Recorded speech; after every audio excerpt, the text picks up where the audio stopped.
แต่งหน้าแค่ผู้ช่วยแต่งหน้าไปถึงตัวเจ้านายแล้ว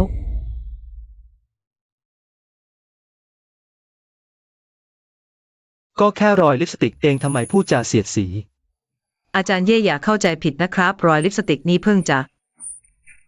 ตอนอาจารย์เสี่ยวช่วยผมคาดเข็มขัดนิรภัยนี่และไปโดนเข้าโดยไม่ตั้งใจได้ยินแล้วนี่เอียนอธิบายชัดเจนแล้วมีอะไรเดี๋ยวกลับไปค่อยว่ากันขึ้นไปนั่งหลังก่อนเถอะทำไมล่ะใครบอกนายว่าที่นั่งนี้ให้คนอื่นมานั่งได้ตอนนี้ลงรถเดี๋ยวนี้เลย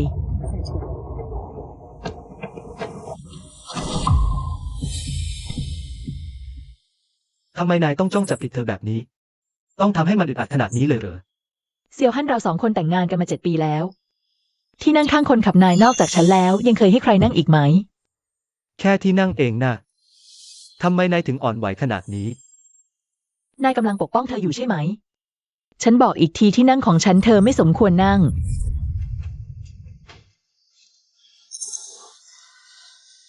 อย่าเถียงกันเพราะผมเลยผมลงรถเดี๋ยวนี้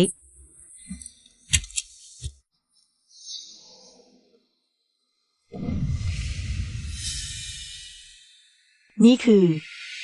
เสื้อผ้าของฉันเสี่ยวฮั่นนายเอาเสื้อผ้าของฉันไปปูที่นั่งให้เธอเมื่อกี้นี้นี่เอียนทำกาแฟ6 บนที่นั่งในรถก็หาอะไรอื่นไม่เจอพอดีท้ายรถมีเสื้อตัวหนึ่งก็เลยเอามาใช้แก้ขัดไปก่อนขอโทษนะอาจารย์เย่ดูแล้วเสื้อตัวนี้ต้องราคาแพงแน่ๆผมจะไม่เอาไปเป็นส่วนตัวหรอกผมซักสะอาดแล้วจะคืนให้ครับอาจารย์ยังใส่ต่อได้เลยคิดได้รอบคอบจริงๆฉันต้องขอบคุณความเข้าใจใจกว้างของนายด้วยไหมพอแล้วจะให้นี่เอียนนั่งบนที่นั่งเปียกๆตรงๆเลยเหรอไม่ใช่บอกแล้วหรือว่าแค่แก้ขัดชั่วคราวเสี่ยวฮั่นเสื้อตัวนี้เป็นแบบสั่งทำพิเศษสำหรับครบรอบแต่งงานเราคุณบอกว่ามีเพียงชิ้นเดียวในโลกนี้แม้แต่ฉันก็ยังทนไม่ได้ที่จะใส่มันนายกลับเอาไปปูที่นั่งให้ผู้ช่วยขอโทษนะอาจารย์เย่ผมเองนี่แหละที่ทำสิทำกาแฟ6 ผมคืนให้ในเดี๋ยวนี้ไม่ต้องแล้วของที่คนอื่นแต่ต้องแล้วฉันรู้สึกขยะแขยงเย่ชูเธอพอได้แล้วนะ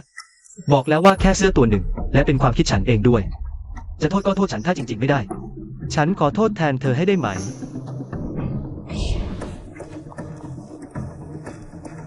เธอมีสิทธิ์อะไรไปขอโทษแทนคนนอกโอเคแล้วเธออย่าโกรธแล้วได้ไหมขอโทษฉันขอโทษเธอพอแล้วนะเราไม่จำเป็นต้องเถียงกันเพราะเสื้อตัวหนึ่งหรอกช่วงเวลาที่เธอไม่อยู่เนี่ยนานๆเธอช่วยฉันได้มากเลยงานวิจัยจะก้าวหน้าได้ขนาดนี้ก็เพราะเธอทั้งนั้นนานๆเสื้อตัวนี้ไม่ต้องเอามาคืนแล้วถือว่าเป็นค่าชดเชยให้เธอแล้วกันขอบคุณศาสตราจารย์เซียวอย่าโกรธเลยที่รักเดี๋ยวฉันจะสั่งซื้อตัวใหม่ให้แพงกว่าเสื้อตัวนี้ด้วยนี่คือเซี่ยวหานตุ๊กตาแรกที่เราจับได้ตอนเดทครั้งแรกไปไหนแล้วใจเย็นก่อนฟังฉันพูดก่อนอาจารย์เย่รุ่นตุ๊กตานั้นล้าสมัยไปหลายปีแล้วฉันรู้สึกว่าไม่ค่อยเข้ากับบุคลิกของศาสตราจารย์เซียวเท่าไหร่เลยช่วยเขาเปลี่ยนอันใหม่ให้เปลี่ยนแล้วเหรอใครให้สิทธิ์แกไปยุ่งกับของบนรถฉันก็ศาสตราจารย์เซียวบอกว่าฉันจัดวางอะไรในรถก็ได้เลยช่วยเขาเปลี่ยนอันใหม่ให้นั่นของฉันนะไปเอากลับมาให้ฉันไม่ใช่เหรอแค่ตุ๊กตาเก่าเก็บไว้ตั้งนานเปลี่ยนก็เปลี่ยนไปสิใช่แล้วค่ะอาจารย์เย่ท่านอาจไม่รู้ว่าเดี๋ยวนี้กำลังนิยมสไตล์น่ารักแบบนี้กันวงการของคนรุ่นเราอาจจะไม่ค่อยเข้าใจวัยของท่านเท่าไหร่เซียวหานตุ๊กตาตัวนี้คือตอนเราเดทครั้งแรกเธอจับทั้งคืนถึงได้มาเธอบอกว่ามันจะเป็นพยานถึงโชคดีทั้งหมดของเราตอนนี้คุณคิดว่ามันเก่าแล้วฉันไม่ได้หมายความอย่างนั้นไม่ใช่เธอจะเถียงเอาถูกอย่างนี้เหรอคืนมันมาให้ฉันนี่หาไม่คืนแล้วฉันเห็นมันเก่าๆนึกว่าเป็นของไม่มีใช้ก็เลยทิ้งไปแล้วทิ้งแล้วดีงั้นตอนนี้ก็ไปหาให้ฉัน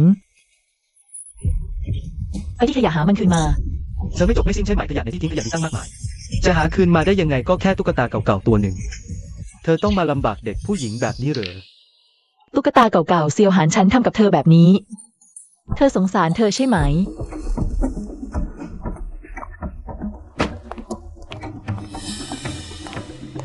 ทำอะไร ลงรถลงรถ เธอทำอะไร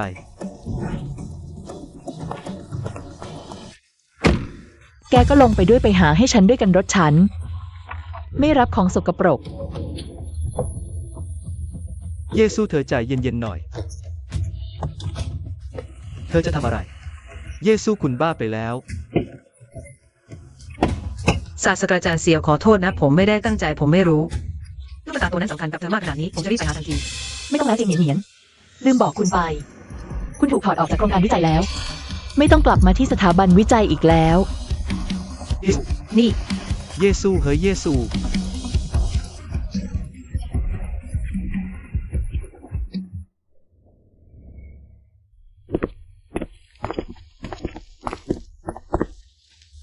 อธิการบดีเย่ตุ๊กตาผมหามาให้คุณแล้ว แม้ว่าจะเปื้อนฝุ่นไปบ้าง แต่ผมพยายามเต็มที่แล้ว เช็ดให้คุณสะอาดแล้ว ออกไปคุณถูกไล่ออกแล้ว อธิการบดีเย่คุณจะไม่ให้อภัยผมก็ได้ แต่ ศาสตราจารย์เซียวยังต้องการผมคุณไล่ผมออกไม่ได้ เยซูคุณไล่เหนียนออกไม่ได้ตุ๊กตาเราหามาให้คุณแล้ว คุณยังจะเอาอะไรอีก ฉันบอกไปแล้ว สิ่งที่คนอื่นแต่ต้องแล้วฉันไม่เอาแล้ว นั่นก็ไม่ใช่เหตุผลที่จะไล่เหนียนออกคุณรู้ดีอยู่ โครงการของผมกำลังอยู่ในช่วงที่สำคัญที่สุด เหนียนเป็นผู้ช่วยของเธอละเอียดรอบคอบ ช่วยผมได้มากมาย โครงการของผมขาดเธอไม่ได้ ขาดเธอไม่ได้เธอเป็นแค่ผู้ช่วยห้องแลบตัวเล็กๆ หรือว่าทั้งสองคนนี้ มีความสัมพันธ์นอกเหนือจากการทำงานด้วย ระหว่างผมกับเธอไม่มีอะไรทั้งนั้น คุณมองดูตัวเองตอนนี้สิกลายเป็นอะไรไปแล้ว แค่เพราะความสงสัยที่ไม่มีมูลก็จะมาทำลาย ความพยายามหลายปีของผมคุณเปลี่ยนไปตั้งแต่เมื่อไหร่ เป็นคนที่พูดไม่รู้เรื่องขนาดนี้ เรื่องนี้ไม่มีอะไรให้พูดคุยอีกแล้ว ถ้าผู้ช่วยห้องแลบตัวเล็กๆคนหนึ่งจะทำลาย โครงการที่ลงทุนหลายสิบล้านได้แสดงว่าจริงๆแล้วผมต้อง ตรวจสอบความสามารถในการทำงานของคุณและความเสี่ยงของโครงการนี้ คุณช่วยสงบสติอารมณ์และใช้เหตุผลหน่อยได้ไหม ผมเป็นหัวหน้าโดยตรงของเธอผมไม่มีทางยอมให้ไล่เธอออก ผมว่าคนที่ต้องสงบสติอารมณ์และใช้เหตุผลคือคุณต่างหากและอีกอย่าง ไม่มีใครสอนพวกคุณหรือก่อนเข้าห้องทำงานอธิการบดี ต้องเคาะประตู กรุณาออกไปทันที ทุกสิ่งที่ผมทำล้วนเพื่อโครงการตอนนี้คุณกำลังโกรธอยู่ ผมให้เวลาคุณสงบสติอารมณ์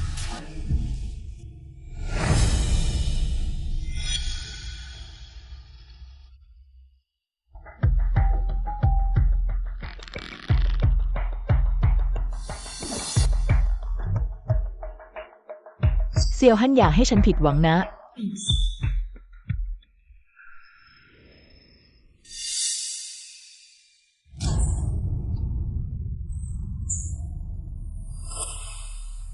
เซียวฮั่นไหนๆคุณก็ ตามใจและลำเอียงเธอขนาดนี้ฉันก็ไม่จำเป็นต้องเก็บคุณไว้แล้ว แจ้งฝ่ายการเงินและทีมโครงการตั้งแต่บัดนี้เป็นต้นไปให้แช่แข็ง เงินทุนวิจัยทั้งหมดมีนามศาสตราจารย์เสี่ยวหาน รวมถึงสิทธิ์ในโครงการเริ่มตั้งแต่วันพรุ่งนี้ โครงการนี้จะอยู่ในการดูแลของฉันโดยตรง อธิการเย่ใจกว้างจริงๆสร้อยคอทองคำอนาคตสดใส ความหมายดีมากเลย ทุกคน นี่คือโบนัสโครงการที่อธิการเย่แจกให้ทุกคน ไม่ต้องเกรงใจ พวกเราควรจะ ให้คนอื่นอิจฉาพวกเรา ให้คนที่คิดไม่ดีต่อเราต้องเสียใจไป มา ถ่ายรูปกันเราจะโพสต์ลง Facebook ขอบคุณสำหรับความรักที่ได้รับความทุกข์ทั้งหมดที่ฉันได้รับในโครงการทำให้ฉันรู้สึกว่าคุ้มค่าแล้ว โอ้นี่ไม่ใช่อาจารย์ใหญ่เจียงที่อยากยั่วยวนศาสตราจารย์เซียว ให้ตัวเองได้เลื่อนตำแหน่งเร็วๆจัง เก็บของเตรียมออกเดินทางแล้วอยากใช้ทางลัด ก็ไม่ดูว่าตัวเองคู่ควรหมายขอบคุณสำหรับความรักที่ได้รับ ความทุกข์ทั้งหมดคุ้มค่าแล้ว ตอนนี้ทำไมไม่คุยโวแล้ว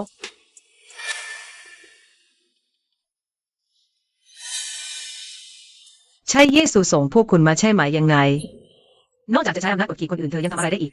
คุณพูดอะไรนะเธอก็แค่อิจฉาฉันที่อายุน้อยกว่า อิจฉาที่ศาสตราจารย์เซียวเชื่อใจฉัน ผู้หญิงแก่ที่แข็งกร้าวและล้าหลังแบบเธอ ศาสตราจารย์เซียวต้องทนไม่ไหวกับเธอแน่ พวกคุณประจบสอพลอเธอไปทำไมรอให้เธอถูกทิ้ง ฉันต่างหากคือภรรยาของเซียวคนเดียว คุณฝันไป คุณน่ายังไม่คู่ควรจะพูดถึงอธิการเย่ของเรา พวกคุณทำอะไรฉันแค่อยากทำงานให้ดี ไม่ใช่ฉันเธอเองต่างหากศาสตราจารย์เซียวอย่าโทษพวกเขา อาจ อาจจะเป็นเพราะฉันทำอะไรไม่ดีพอที่การเย่ถึง ให้ลูกน้องของเธอมาจับผิดฉัน นี่ไม่ใช่ความผิดของคุณ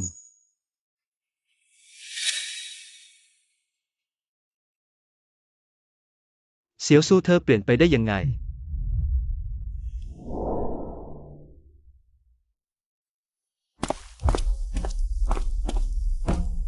เยซูคุณหมายความว่ายังไง คุณเล่นเย่งเหนียนๆออกนี่ยังเพราะว่า ตอนนี้ยังใช้วิธีแบบนี้ทำให้ทุกคนในห้องแลบโดดเดี่ยวเธอ คุณเปลี่ยนไปเป็นคนใจร้ายขนาดนี้ตั้งแต่เมื่อไหร่ ห้องแลบของฉันให้รางวัลพนักงานที่ปฏิบัติหน้าที่อย่างเคร่งครัด มีปัญหาอะไรไหม คุณไม่มีสิทธิ์ไล่เธอออก ยิ่งไม่มีสิทธิ์ยุยงให้คนอื่นรังแกเธอ ฉันไม่ได้ยุยงพวกเขาฉันก็ไม่เห็นมีปัญหาอะไร พวกเธอพูดถูกแล้ว คุณ เยซู ฉันเตือนคุณไว้ถ้ายังกล้ารังแกเนียนๆอีก ฉันจะหย่ากับคุณ ดีเลย เลิกโมโหใส่ฉันได้ไหม นี่คุณปั้นเอง แก้วคู่แรกของเรา คุณเคยบอกว่า จะดื่มชาเช้าด้วยกันไปตลอดชีวิต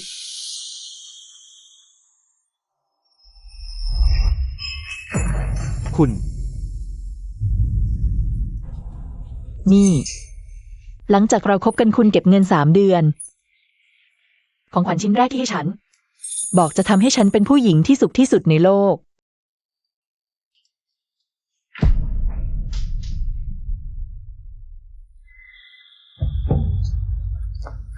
บอกจะดูแลท้องของฉันให้ดี ไปเรียนทำอาหารทุกจานที่ฉันชอบ ตำราอาหารเล่มนี้เขียนตั้งปีเต็ม คุณยังเก็บไว้ทุกอย่าง คุณ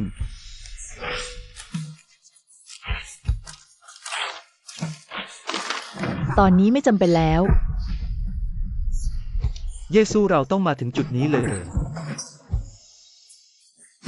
ที่ฉันพูดไปคือคำพูดเพราะโกรธฉันแค่อยากให้คุณ มองภาพรวมหน่อย คำพูดเพราะโกรธ มักเป็นความจริงใจ ฉันทำเพื่อโปรเจกต์คือชีวิตฉัน คุณเป็นผู้ใหญ่หน่อยได้ไหม แค่ไม่เอาสิทธิ์ฉันไป ไม่ไล่จริงเหนียนๆออก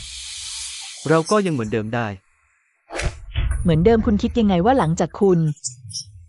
ใช้ความรักฉันเป็นเดิมพันถึงขั้นขู่จะหย่ากับฉันครั้งแล้วครั้งเล่า เราจะยังเหมือนเดิมได้ ฉันจะไม่ให้ความรักที่มีต่อคุณกลายเป็นอาวุธที่คุณใช้โจมตีฉันอีก ก่อนหน้านี้เพราะฉันตามใจคุณเกินไป ถึงทำให้คุณคิดว่าไม่ว่าคุณทำอะไร ฉันจะยืนรอคุณอยู่ที่เดิมเสมอ ฉันทำทั้งหมดนี้เพื่อใครโปรเจกต์สำเร็จแล้ว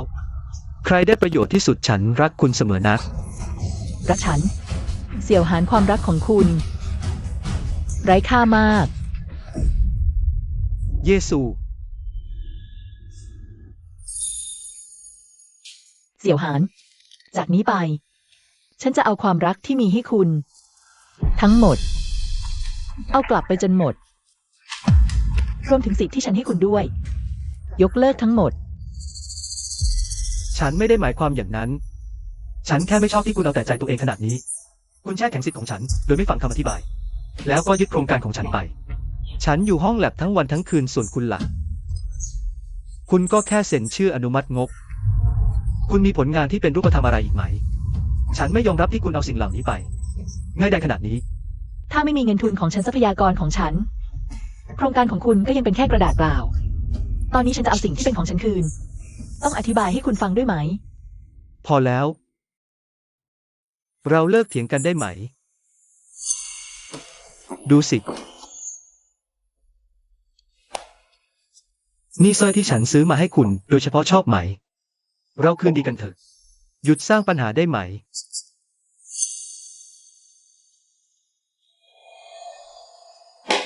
แล้วนี่ด้วย ตุ๊กตาตัวเก่ามันเก่ามากแล้วหายก็หายไป นี่คือหนินหนิน น้องๆช่วยฉันเลือกมาโดยเฉพาะ ตัวละหลายหมื่นเลยดูสิว่าไง น่ารักกว่าตุ๊กตาตัวเก่า ของฉันก็ซื้อให้แล้ว ขอโทษฉันก็พูดแล้วอย่ามาโกรธฉันอีกเลย ได้ไหม เสี่ยวหาน คุณนี่รักษาไม่หายจริง สิ่งที่ฉันแคร์ไม่เคยใช่เรื่องที่มันแพงกว่า หรือสวยกว่าฉันแคร์เรื่องความทรงจำช่วงเวลาที่เรามีความสุขกัน ส่วนสร้อยเส้นนี้ คุณซื้อ2 เส้นที่เหมือนกันแปะ ทีละคนฉันจะขอร้องเธอเซียวฮอน ความรู้สึกคุณที่ไร้ค่าทำให้ฉันรู้สึกขยะแขยง คุณทำอะไรคุณนี่เกินไปหน่อยไหม ฉันยอมลดตัวมาขอคุณขนาดนี้แล้ว คุณยังจะให้ฉันทำไงอีกก็แค่ตุ๊กตา คุณต้องมาทำลายศักดิ์ศรีฉัน ซ้ำแล้วซ้ำเล่าขนาดนี้เลยไหม พูดสิ ปล่อยฉัน ไม่ปล่อยวันนี้คุณต้องพูดให้ชัด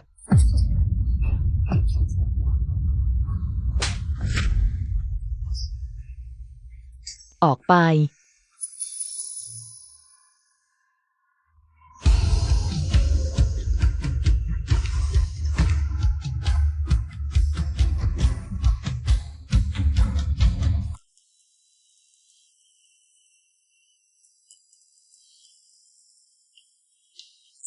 อาจารย์เย่โมเดลนี้ผิดมาตั้งแต่ต้นเลย ไม่แปลกเลยที่คำนวณไม่ออก อาจารย์เย่หน้าท่านดูไม่ดีเลยน่าจะให้ผมส่งท่านไปโรงพยาบาลดีกว่า ไม่เป็นไรเป็นโรคเก่าแล้วซ่อมข้อมูลให้เสร็จก่อนเถอะ โปรเจกต์ไม่รีบขนาดนั้นผมส่งท่านกลับบ้านก่อนดีกว่า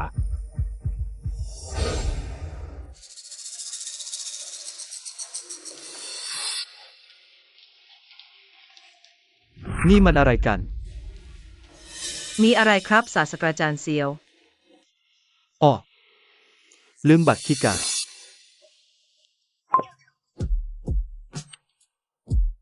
ดีมากเยซูเธอทำได้สุดจริงๆ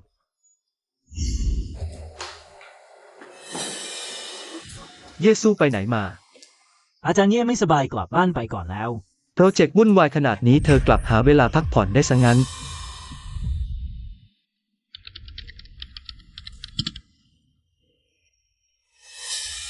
ข้อมูลหลักผิดพลาดร้ายแรงขนาดนี้ เสียวหานกลับไม่เคยพบเห็นเลย เยซูเธอต้องการอะไรกันแน่ ตอนนี้โปรเจกต์กำลังอยู่ในช่วงสำคัญที่สุด ห้องปฏิบัติการถ้าคุณบอกว่าจะเข้ารับช่วงต่อ ตอนนี้กลับหลบอยู่บ้านพักผ่อน เธอไม่มีจิตสำนึกรับผิดชอบเลยหรือไง ทรัพยากรและแพลตฟอร์มที่ฉันต่อสู้มาทั้งหมดฉันให้เธอไปหมด แต่เธอกลับทำโปรเจกต์พังแบบนี้ ตอนนี้ยังกล้ามาตำหนิฉันอีก เธอพูดอะไรบ้าบอฉันแค่รู้ว่า ตอนนี้เธอไม่มีใจทำงานเลย แค่ไม่เป็นไปตามใจเธอเล็กน้อย เธอก็ทิ้งทุกอย่างไม่สนใจอย่างนี้ ต้องให้โปรเจกต์พังเธอถึงจะยอมหรือไง เธอดูเองข้อมูลผิดพลาดชุดนี้ การคำนวณทั้งหมดของเธอหลังนี้ล้วนเป็นปราสาททราย เยซู เธอเป็นอะไร เธอป่วยหนักขนาดนี้ทำไมไม่บอกฉันเร็วกว่านี้ โปรเจกต์มีฉันอยู่ไม่ต้องให้เธอห่วง เธอหยุดด้วยได้ไหมฉันบอกเธอแล้วไม่ใช่หรือ อย่าไล่เจียงเหนียนออก ตอนนี้ดีแล้วเธอใช้วิธีนี้ขับไล่เธอไป โปรเจกต์วุ่นวายเธอก็ป่วยหนักขนาดนี้ ผลลัพธ์แบบนี้เธอพอใจแล้วหรือ เธอรู้ไหม เจียงเหนียนที่รอบคอบของเธอ แม้แต่ข้อผิดพลาดข้อมูลพื้นฐานยังตรวจไม่พบ เธอเป็นแค่มือใหม่ เธอหยุดจ้องจับผิดเธอได้ไหม ฉันก็ทำเพื่อสุขภาพเธอนะ เพื่อฉันด้วยเสียวหานวันนี้ฉันเพิ่งรู้ เธอนี่หน้าไว้หลังหลอกจริงๆล้มความตั้งใจนี้ไปเถอะ ฉันจะไม่ยอมมอบโปรเจกต์ให้พวกเธอแน่ พูดไม่รู้เรื่อง งั้นคุณก็พักรักษาตัวที่นี่ให้ดีๆ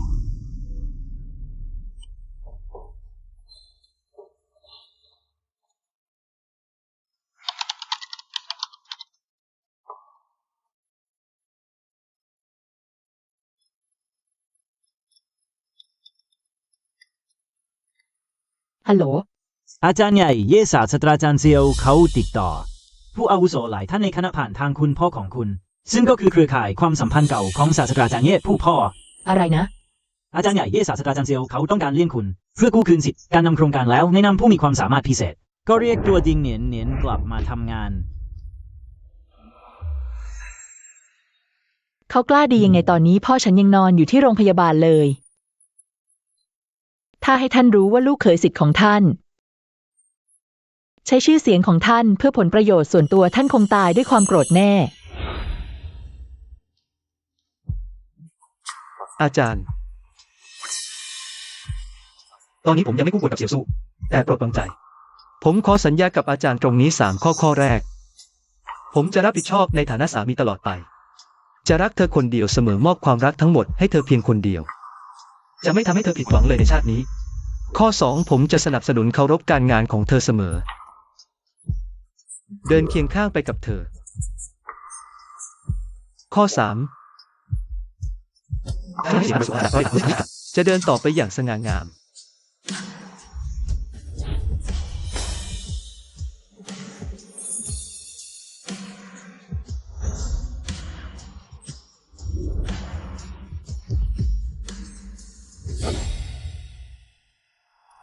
ฉันค่อยๆยกเขาขึ้นสู่จุดสูงสุดสนับสนุนการงานของเขา ไม่ใช่เพื่อให้เขาใช้ฉันและพ่อฉันเป็นบันได เติมเต็มความต้องการส่วนตัว ไปปกป้องผู้หญิงอีกคน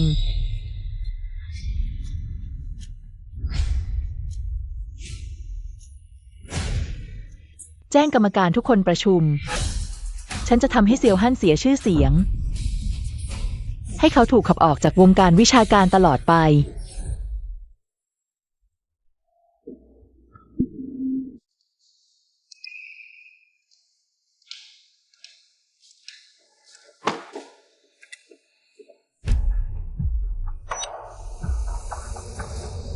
ยังไม่จบใช่ไหมขยะในสถานีขยะมีตั้งเยอะแยะ จะหาคืนมาได้ยังไงก็แค่ตุ๊กตาเก่าๆตัวหนึ่งเอง คุณต้องมาทำให้เด็กผู้หญิงลำบากใจแบบนี้เลยเหรอ ตุ๊กตาตัวนี้คือตอนเราเด็กครั้งแรก คุณจับทั้งคืนถึงได้มาคุณเคยบอกว่า มันจะเป็นพยานโชคดีทั้งหมดของเรา ตอนนี้คุณกลับรู้สึกว่ามันเก่าไปดูแล้วรำคาญตา ถ้าคุณกล้ารังแกเนียนๆอีกฉันจะอยากกับคุณ ได้ เซียวฮั่น จากนี้ไปความรักที่ฉันมีให้คุณ ทั้งหมดฉันจะเก็บคืนมาไม่เหลือสักนิด รวมถึงสิทธิ์ที่ฉันให้คุณด้วยหมดอายุพร้อมกัน ขยะก็ควรอยู่กับกองขยะ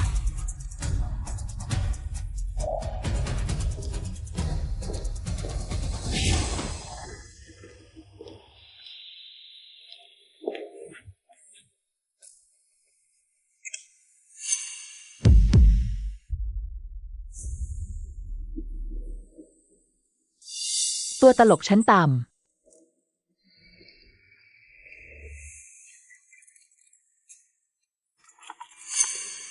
ฮัลโหลทนายดาม คุณเย่ตามคำสั่งสุดท้ายของคุณ แผนแบ่งทรัพย์สินก่อนอย่าดำเนินการเสร็จสิ้นแล้ว ทรัพย์สินทั้งหมดในนามเสี่ยวฮั่นที่คุณ และทรัพย์สินที่แปลงจากทรัพยากรของตระกูลเย่ได้ดำเนินการแยกและแช่แข็งแล้ว เอกสารทางกฎหมายที่เกี่ยวข้องเตรียมพร้อมแล้ว ดีมากเตรียมสัญญาให้พร้อมให้เขาลงนามอย่าตอนไหนก็ได้ หลังแถลงข่าวฉันไม่เพียงแต่จะให้เขาออกไปมือเปล่า ฉันยังจะให้เขาถูกขับออกจากแวดวงวิชาการอย่างสิ้นเชิง คุณพูดอะไรเมื่อกี้อย่าอะไรครับออกอะไร คุณอธิบายให้ชัดเจน ความหมายตามตัวอักษรคุณไม่เข้าใจหรือ คุณหยุดอารมณ์เสียได้ไหม คุณมีเหตุผลหน่อยได้ไหม ฉันยอมรับวิธีทำของฉัน อาจพิจารณาไม่รอบคอบ แต่ที่ฉันทำแบบนี้ไม่ใช่เพื่อแหลกทั้งหมดหรือ เพื่ออนาคตร่วมกันของเราหรือ ฉันกับคุณ ไม่มีอนาคตแล้ว คุณอย่าพูดคำโมโหแบบนี้ได้ไหม ความสัมพันธ์สามีภรรยาหลายปีของเรา จะเป็นไปได้อย่างไรที่จะปล่อยได้ง่ายๆ โปรเจกต์ใกล้จบแล้วหลังโปรเจกต์สำเร็จ ปัญหาทั้งหมดของฉันจะได้รับการแก้ไข เชื่อฉัน เราจะดีขึ้นเรื่อย คุณพูดถูก ให้ความสำคัญกับโปรเจกต์ตั้งแต่คุณพูดซ้ำๆว่า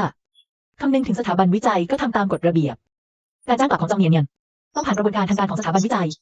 เปิดรับการสอบถามจากกรรมการทุกคน นี่คือสัญญาจ้างกลับบุคคลพิเศษลงนามมัน การจ้างกลับจองเนียนงานถึงจะถือว่าถูกต้องตามระเบียบ มิฉะนั้นฉันมีสิทธิ์อ้างเหตุผลกระบวนการไม่ถูกต้องไล่เธอออกทันที ๆ เมื่อไหร่ที่คุณคิดได้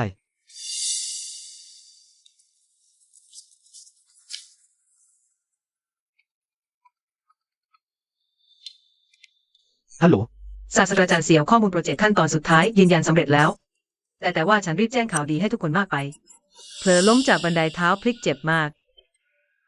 อะไรนะคุณอยู่ที่เดิมนะฉันจะไปหาเดี๋ยวนี้นี่อันมีปัญหาบ้างฉันต้องรีบไปหาเดี๋ยวนี้ โปรเจกต์สำเร็จแล้วคุณรอฉันกลับมา เรื่องก่อนหน้านี้ของเราค่อยว่ากันทีหลัง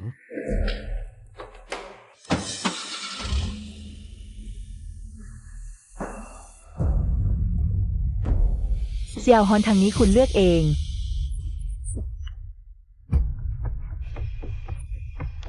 ฉันนี่เพียงแต่จะให้คุณออกจากสถาบันวิจัย ฉันยังจะให้คุณ หายไปจากชีวิตฉันอย่างสิ้นเชิง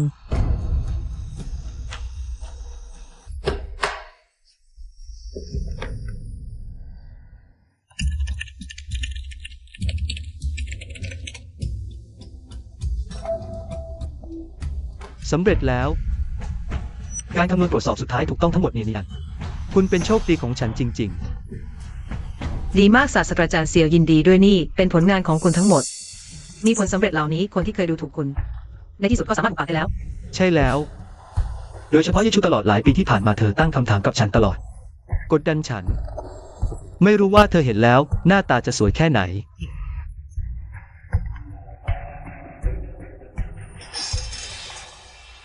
ศาสตราจารย์เซียวก่อนหน้านี้ฉันโพสต์เกี่ยวกับความสำเร็จโครงการของคุณ ตอนนี้ทั้งเน็ตพูดถึงคุณมีคนบอกว่า จะมาลงทุนรวมกับคุณรีบดูมือถือสิ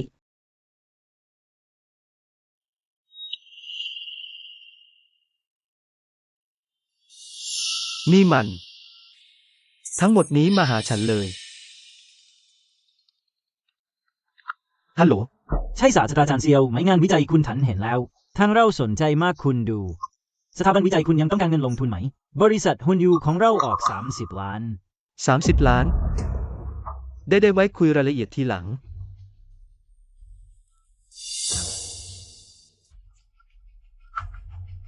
ฮัลโหล สวัสดีศาสตราจารย์ซิวาเซียไม่รู้ว่าตอนนี้งานวิจัยคุณจด10 บาทยังทางเรายินดีจ่าย100 ล้านซื้อสิทธิ์การใช้10 บาทไม่รู้ว่าคุณคิด ราคานี้เป็นไง 100 ล้าน เต็ม100 ล้านเลยศาสตราจารย์เซียวรีบตอบ ได้ไว้ฉันเพิ่มติดต่อคุณคุยรายละเอียดทีหลัง 100 ล้านเลย ฮัลโหล ศาสตราจารย์เซียว ฉันรู้ว่าคุณมาทำไมเสนอทำมาเลย ทางเราสนใจลงทุน3 ล้าน ขอโทษไม่ต้องพูดอีกแล้ว ตอนนี้โปรเจกต์นี้ฉันมีนักลงทุนเยอะ3 ล้าน ขอโทษฉันไม่สนใจคุณไปหาคนอื่นเถอะ ดีมากศาสตราจารย์เซียวเต็ม100 ล้านคุณเก่งสุด ตลอดหลายปีที่ผ่านมาทุกโปรเจกต์ที่สำเร็จ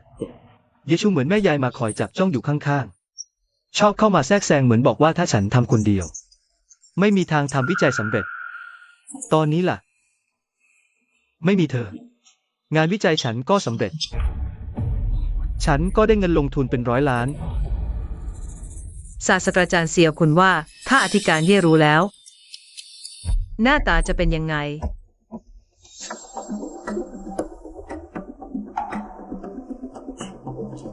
ศาสตราจารย์เซียวอธิการเย่คนนี้เร็วดีนะ รีบจัดงานแถลงผลสำเร็จขนาดนี้ ชอบแย่งซีนจริง ยังนับว่าเป็นเสี่ยวชู รู้ทันรู้คุณค่าของงานวิจัยฉัน ถึงได้นึกออกสักทีว่าควรจะเอาใจใคร ๆ อาจารย์เซียวคุณว่าการแถลงข่าวครั้งนี้เราควรไป หรือไม่ไปดีล่ะ ไปสิต้องไปแน่นอนแล้ว ก็ต้องพิมพ์สัญญาการลงทุน ทั้งหมดที่เพิ่งคุยกันออกมาเอาไปด้วย ให้เธอได้เห็นกับตาว่า ถ้าไม่มีเธองานวิจัยฉันสำเร็จแค่ไหน โอเค อธิการเย่เพิ่งได้ข่าวมาโครงการของอาจารย์เซียวคำนวณยืนยันผลสำเร็จแล้ว สำเร็จแล้วเหรอ ใช่ครับ ผู้ช่วยของอาจารย์เซียวจริงเน้นๆเมื่อวานก็เริ่มโปรโมทข่าวนี้แล้ว วันนี้อาจารย์เซียวออกมายืนยันเรื่องนี้แล้ว บริษัทหลายแห่งโทรมาคุยเรื่องการลงทุน ตอนนี้ยอดลงทุนรวมเกิน100 ล้านสบายๆอธิการเย่นั้นการแถลงข่าวและอาจารย์เซียวเราควรเลื่อนออกไป หรือวางแผนใหม่ดีครับ ไม่ต้องทำตามแผนเดิม แต่ว่า ใครบอกคุณว่าโครงการที่สร้างบนข้อมูลผิดพลาด จะสำเร็จจริงๆ เอาบันทึกรายงานข้อมูลต้นฉบับ ที่มีข้อผิดพลาดที่คุณเคยเก็บไว้ พร้อมกับข้อมูลการคำนวณสุดท้ายของเซียวหาน ส่งไปให้ผู้เชี่ยวชาญชั้นนำของสถาบันวิจัย ให้พวกเขาตรวจสอบด่วน คุณหมายความว่า ฉันไม่เพียงแต่จะให้เขาสูญเสียชื่อเสียง ฉันยังจะให้เขาล้มเจ็บหนักที่สุดตอนที่เขาหยิ่งพยองที่สุด แถลงข่าวดำเนินการตามปกติ ครับ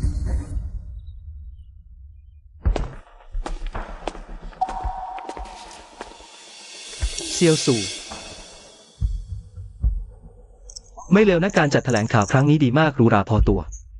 ถ้าคุณทำแบบนี้แต่แรก เราจะถึงขั้นทะเลาะกันหรือเปล่า คุณมาซะจริงด้วย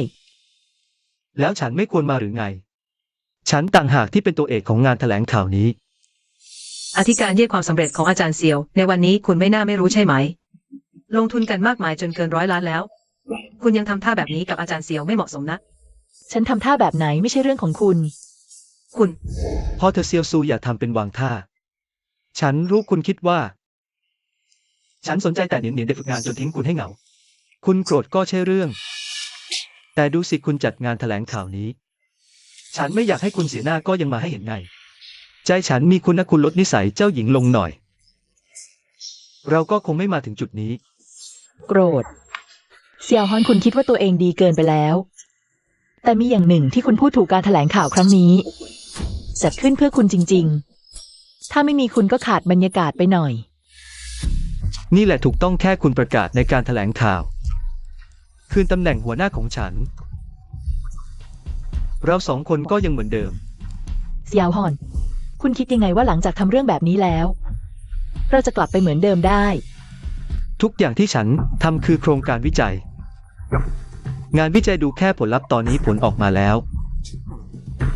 เนียนก็ช่วยพิสูจน์ สายตาและการเลือกของฉันถูกต้องหมด อาจารย์เย่ถึงเวลาแล้ว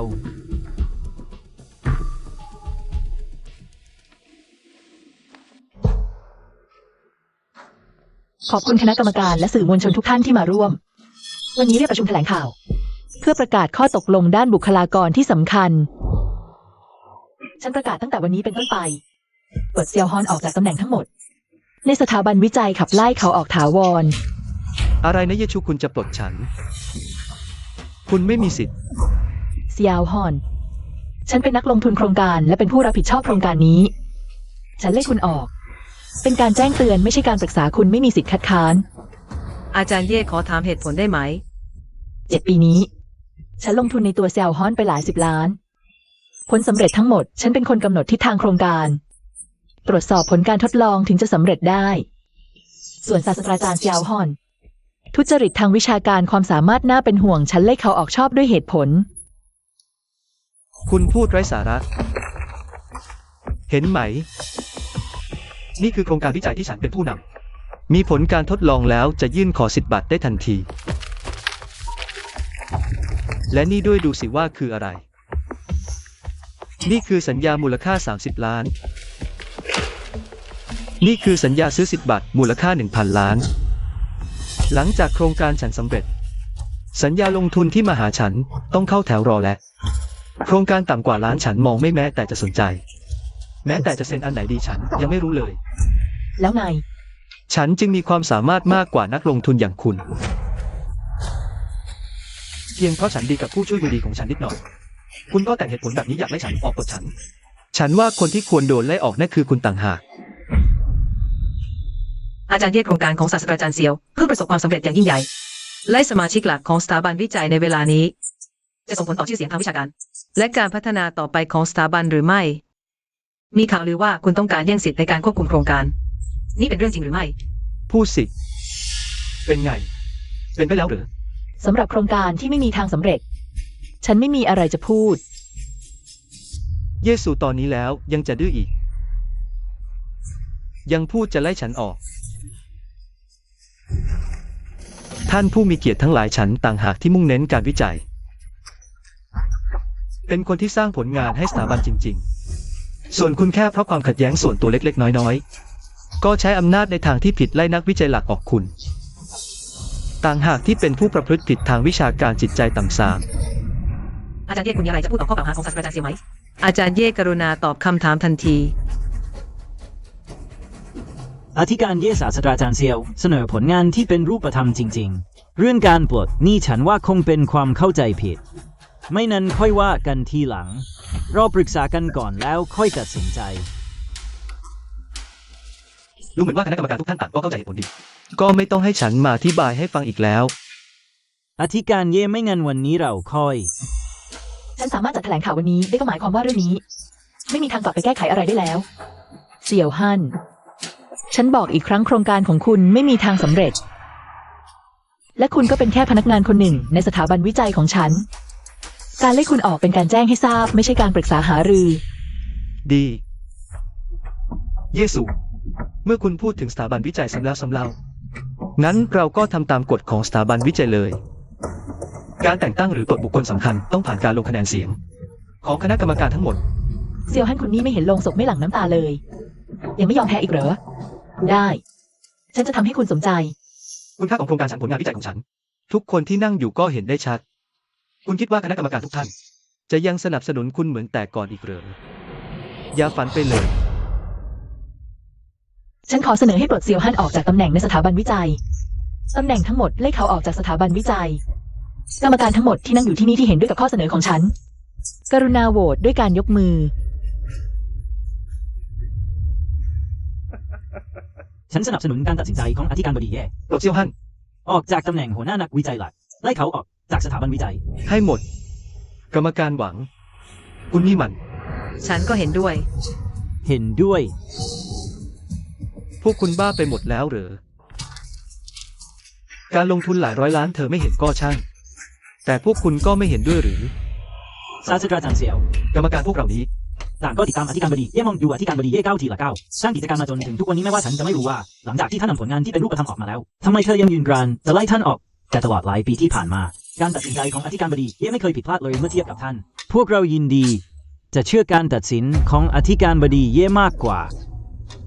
เธอยังจะไล่ฉันที่ได้เงินลงทุนหลายร้อยล้านออกเลย พวกคุณจะเชื่อเธอเหรือ ไม่ต้องพูดมากแล้วอธิการบดีเย่กรรมการพวกเราตกลงกันเป็นเอกฉันท์แล้ว เห็นด้วยกับการที่คุณไล่เซี่ยวฮั่นออก ขอบคุณความไว้วางใจของกรรมการทุกท่าน ฉันจะไม่ทำให้ทุกคนผิดหวังแน่นอน เซี่ยวฮั่นตอนนี้คุณกับสถาบันวิจัยไม่เกี่ยวข้องกันแล้ว ฉันให้เวลาคุณ1 นาทีจากงานแถลงข่าวของฉัน สถาบันวิจัยของฉันหนีออกไปให้เร็วที่สุด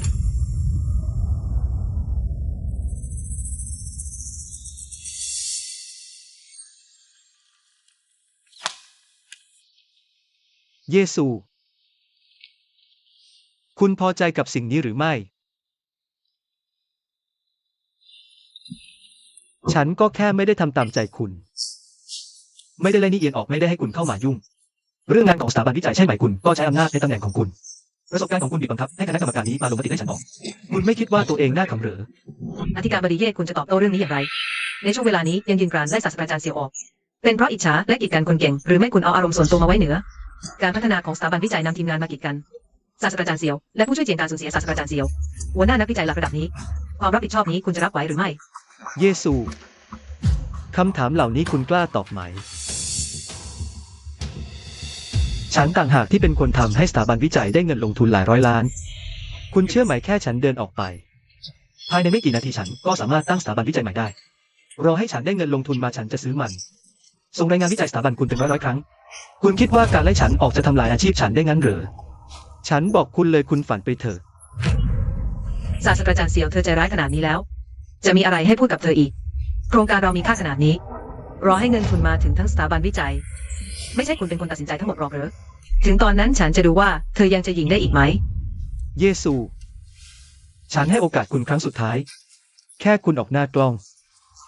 ขอโทษสำหรับความหยาบคายเมื่อกี้ฉันจะยกโทษให้ ไม่งั้นรอให้ฉันซื้อสถาบันวิจัยคุณ สิ่งแรกที่ฉันจะทำคือลบชื่อคุณเยซู ออกไปให้หมด เสี่ยวฮั่นถ้าไม่มีฉัน ตอนนี้คุณก็แค่พนักงานเล็กๆ ไม่มีชื่อเสียง แค่คุณคนเดียวยังอยากลบชื่อฉันออก คุณดูถูกตัวเองไปหน่อยแล้ว เยซูคุณยังคิดว่าฉันเป็นเหมือนเมื่อก่อน ลูกเขยเย่ที่ไร้ความสามารถถูกคุณดูหมิ่นตลอด ถูกคุณด่าทอฉันบอกคุณเลย ไม่มีคุณฉันก็สำเร็จได้ คุณแค่ไม่ยอมรับว่าฉันเก่งกว่าคุณมีความสามารถกว่าคุณ คุณไม่สมควรให้ฉันเข้าสู่ตระกูลเลยและตระกูลเย่ของคุณ ก็แค่ก้าวแรกของฉันเท่านั้น พอแล้ว ตระกูลเย่พ่อฉันสร้างขึ้นมาด้วยมือเปล่า หลายปีนี้เขาช่วยคุณมากแค่ไหน คุณรู้ดีคุณไม่สมควร และไม่มีสิทธิ์พูดร้ายตระกูลเย่แม้แต่คำเดียวไล่เขาออกไปทันทีเลย คุณ ฉันดูว่าใครกล้าแต่ฉัน ท่านอธิการเย่คุณก็ไม่ต้องรีบไล่คุณไป ความสำเร็จของศาสตราจารย์เสียวในวันนี้ ถูกคุณดูหมิ่นทำร้ายจิตใจแบบนี้ เขายังยอมมาร่วมแถลงข่าวคุณ ถือว่าให้เกียรติสุดๆแล้ว เนียนพูดถูก เยซูดูในฐานะที่ตระกูลเย่กับฉัน มีสัมพันธ์กันมา7 ปี ก่อนจากกันฉันให้โอกาสคุณครั้งสุดท้าย ศาสตราจารย์เสียว เนียนคุณอย่าลืมคนที่เธอดูหมิ่นมาตลอด นอกจากคุณแล้วยังมีฉัน คุณวางใจเถอะฉันจะทวงความยุติธรรมนี้คืนให้คุณแน่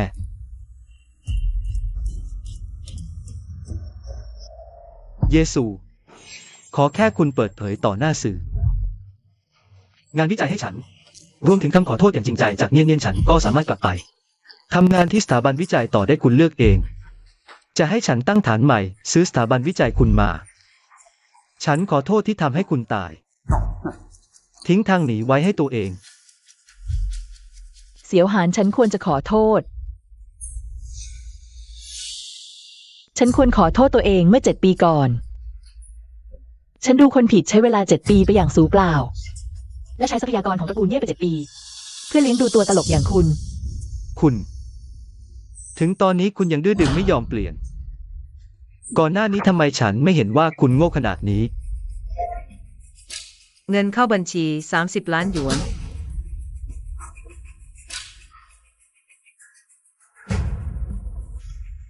ดูให้ดีนี่คือเงินลงทุนส่วนหนึ่ง เงิน30 ล้านจากสัญญาถูกโอนเข้าบัญชีฉันแล้ว รอให้ผลงานวิจัยของศาสตราจารย์เสียวประกาศออกมาเงินที่ได้ เพียงพอจะซื้อสถาบันวิจัยเป็น10 แห่ง ถึงตอนนั้นพวกที่เลือกข้างผิด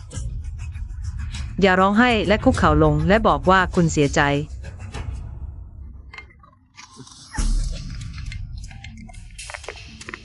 เฮ้ข้อมูลออกมาหรือยัง ออกแล้วห้องแลบออกรายงานการคำนวณแล้ว ฉันได้ไฟล์ข้อมูลแล้วกำลังรีบไปที่ประตูงานแถลงข่าว ท่านดูละครดีซะด้วย รปภไปเปิดประตูใหญ่ ครับ ดีเยซูฉันเพิ่งให้โอกาสคุณ เป็นครั้งสุดท้ายแล้วแต่คุณไม่คว้าไว้ ยอมเสียหน้าไม่ได้ยังจะขับฉันอีกได้ นี่คุณเลือกทางเอง อย่าเสียใจ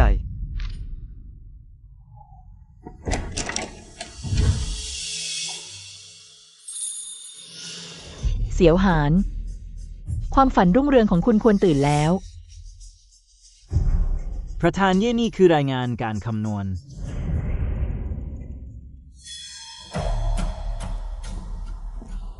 รายงานการคำนวณ เยซู คุณหมายความว่าอย่างไร อธิการเย่คุณมีสิทธิ์อะไรไปขโมย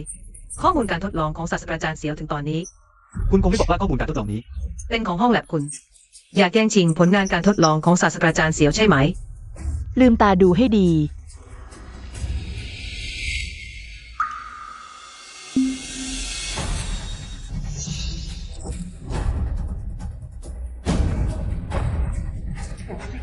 ปลอมโกหก5 ปีโกหกฉัน5 ปี โกหกจริง เสียวหาน นี่คือผลงานวิจัยที่คุณ ตั้งแต่แรกข้อมูลก็ผิดอยู่แล้ว เป็นไปไม่ได้ที่จะสำเร็จ ๆ ศาสตราจารย์เสียวรายงานการตรวจสอบมันผิดจริงเหรอ ข้อมูลของคุณผิดพลาดจริง หรือถ้างานวิจัยไม่สำเร็จ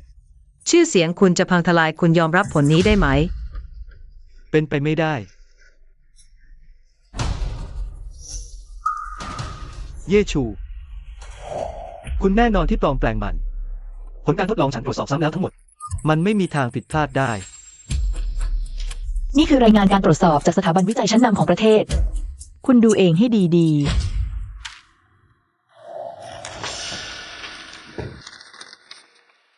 ๆ นี่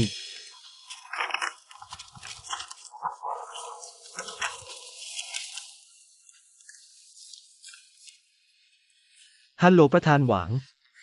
คุณคนโกหกกล้าทำวิจัยปลอมฉันจะถอนเงินทุน ถอนทุน ทำไมล่ะเราไม่ตกลงกันไว้ก่อนแล้วเหรอ อย่าพูดอีก ฉัน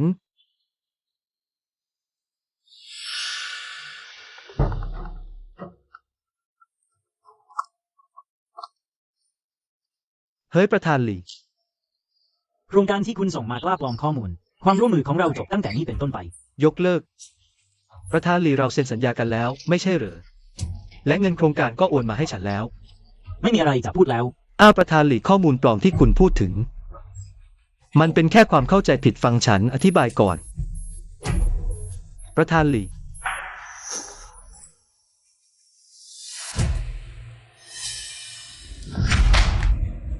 ทำไมไม่ฟังฉันอธิบายเลย ฉันบอกแล้วว่าการปลอมข้อมูลฉันไม่รู้ ฉันก็ไม่รู้เหมือนกันว่าทำไมข้อมูลโครงการถึงผิด คุณไม่รู้สาเหตุจริง ๆ เหรอ เสี่ยวหาน คุณจำได้ไหมตอนฉันป่วยฉันบอกคุณว่าอะไร ตอนคุณป่วย มีฉันดูแลโครงการคุณไม่ต้องกังวล คุณเลิกเอาแต่ใจได้ไหมฉันบอกคุณแต่แรกแล้ว อย่าไล่เจียงเหนียนออก ตอนนี้ดีแล้วคุณไล่เธอออกด้วยวิธีนี้ โครงการยุ่งเหยิงคุณก็ป่วยเป็นแบบนี้ ผลลัพธ์นี้คุณพอใจแล้วเหรอ คุณรู้ไหม เจียงเหนียนที่รอบคอบของคุณ แม้แต่ข้อผิดพลาดข้อมูลพื้นฐานก็ตรวจไม่เจอ เธอเป็นแค่มือใหม่ คุณเลิกจ้องจับผิดเธอได้ไหม ฉันก็ทำเพื่อสุขภาพคุณนะ เพื่อฉันเหรอเสี่ยวหานวันนี้ฉันถึงรู้ คุณนี่มันหน้าไว้หลังหลอก คุณเลิกคิดฝันเถอะ ฉันจะไม่มอบโครงการให้พวกคุณแน่นอน ไม่มีเหตุผล งั้นคุณก็พักรักษาตัวที่นี่ให้ดีๆ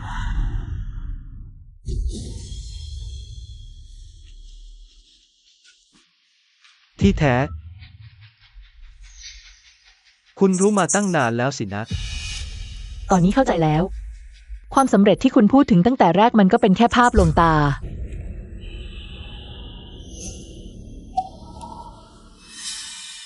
เยชู ทำไมคุณมองดูฉันทำผิดก้าวเดียว ก็พลอยผิดไปทั้งทาง คุณรู้ดีอยู่แล้วตั้งนานว่าข้อมูลมีปัญหา ทำไมคุณยังมองดูฉันราวกับคนโง่เขลาทุ่มเทแรงกายแรงใจทั้งหมดก้าวมาถึงวันนี้ทีละขั้น หรือว่าคุณแค่อยากมองดูฉันในช่วงเวลาที่รุ่งโรจน์ที่สุด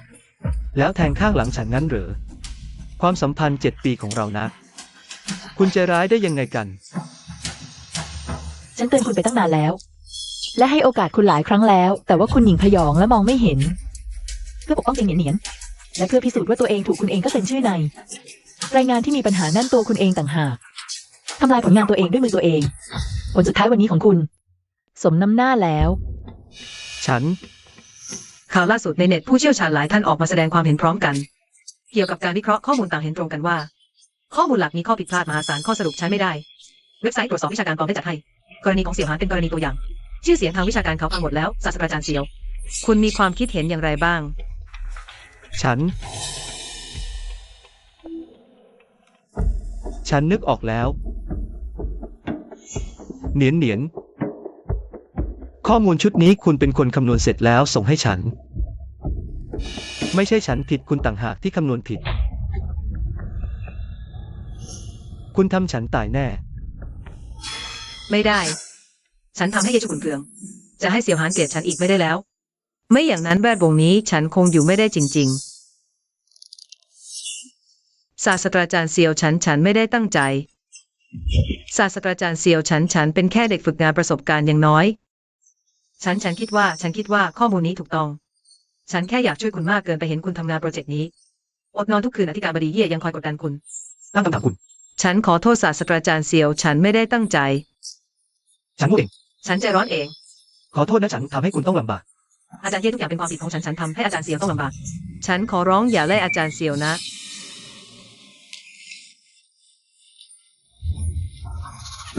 เหนียน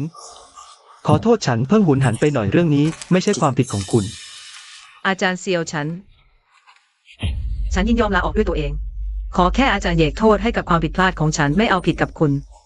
นี่ไม่ใช่ความผิดของคุณ คุณก็ไม่ได้ตั้งใจอยากกลัวมีฉันอยู่ตรงนี้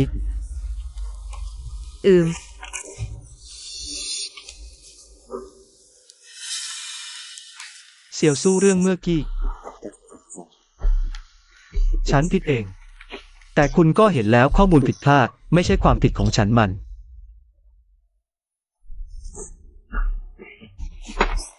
เหนียนก็ไม่ได้ตั้งใจเธอเป็นแค่เด็กฝึกงาน เธอแค่อยากช่วยฉันมากไปเลยทำพลาดฉันขอรับประกันกับคุณ เธอจะระวังมากขึ้นแน่นอนคุณดูสิเรื่องนี้ น่าจะจบแค่นี้ได้ไหม ได้สิเซียวหาน งานแถลงข่าววันนี้จบลงแล้ว คุณพาสื่อมวลชนออกไปก่อน กรรมการทุกท่านก็เหนื่อยแล้ว จัดให้พวกเขาพักผ่อนข้างนอกก่อนเถอะ ครับอาจารย์เย่ต้องการให้ฉันอยู่ช่วยคุณจัดการเรื่องนี้ไหม ไม่จำเป็นนี่เป็นเรื่องภายในครอบครัวของฉัน ฉันเป็นคนดูคนผิด ฉันจัดการเอง ครับ ทุกท่านเชิญครับ เซียวสู้ฉันเพิ่งทำกับคุณแบบนั้น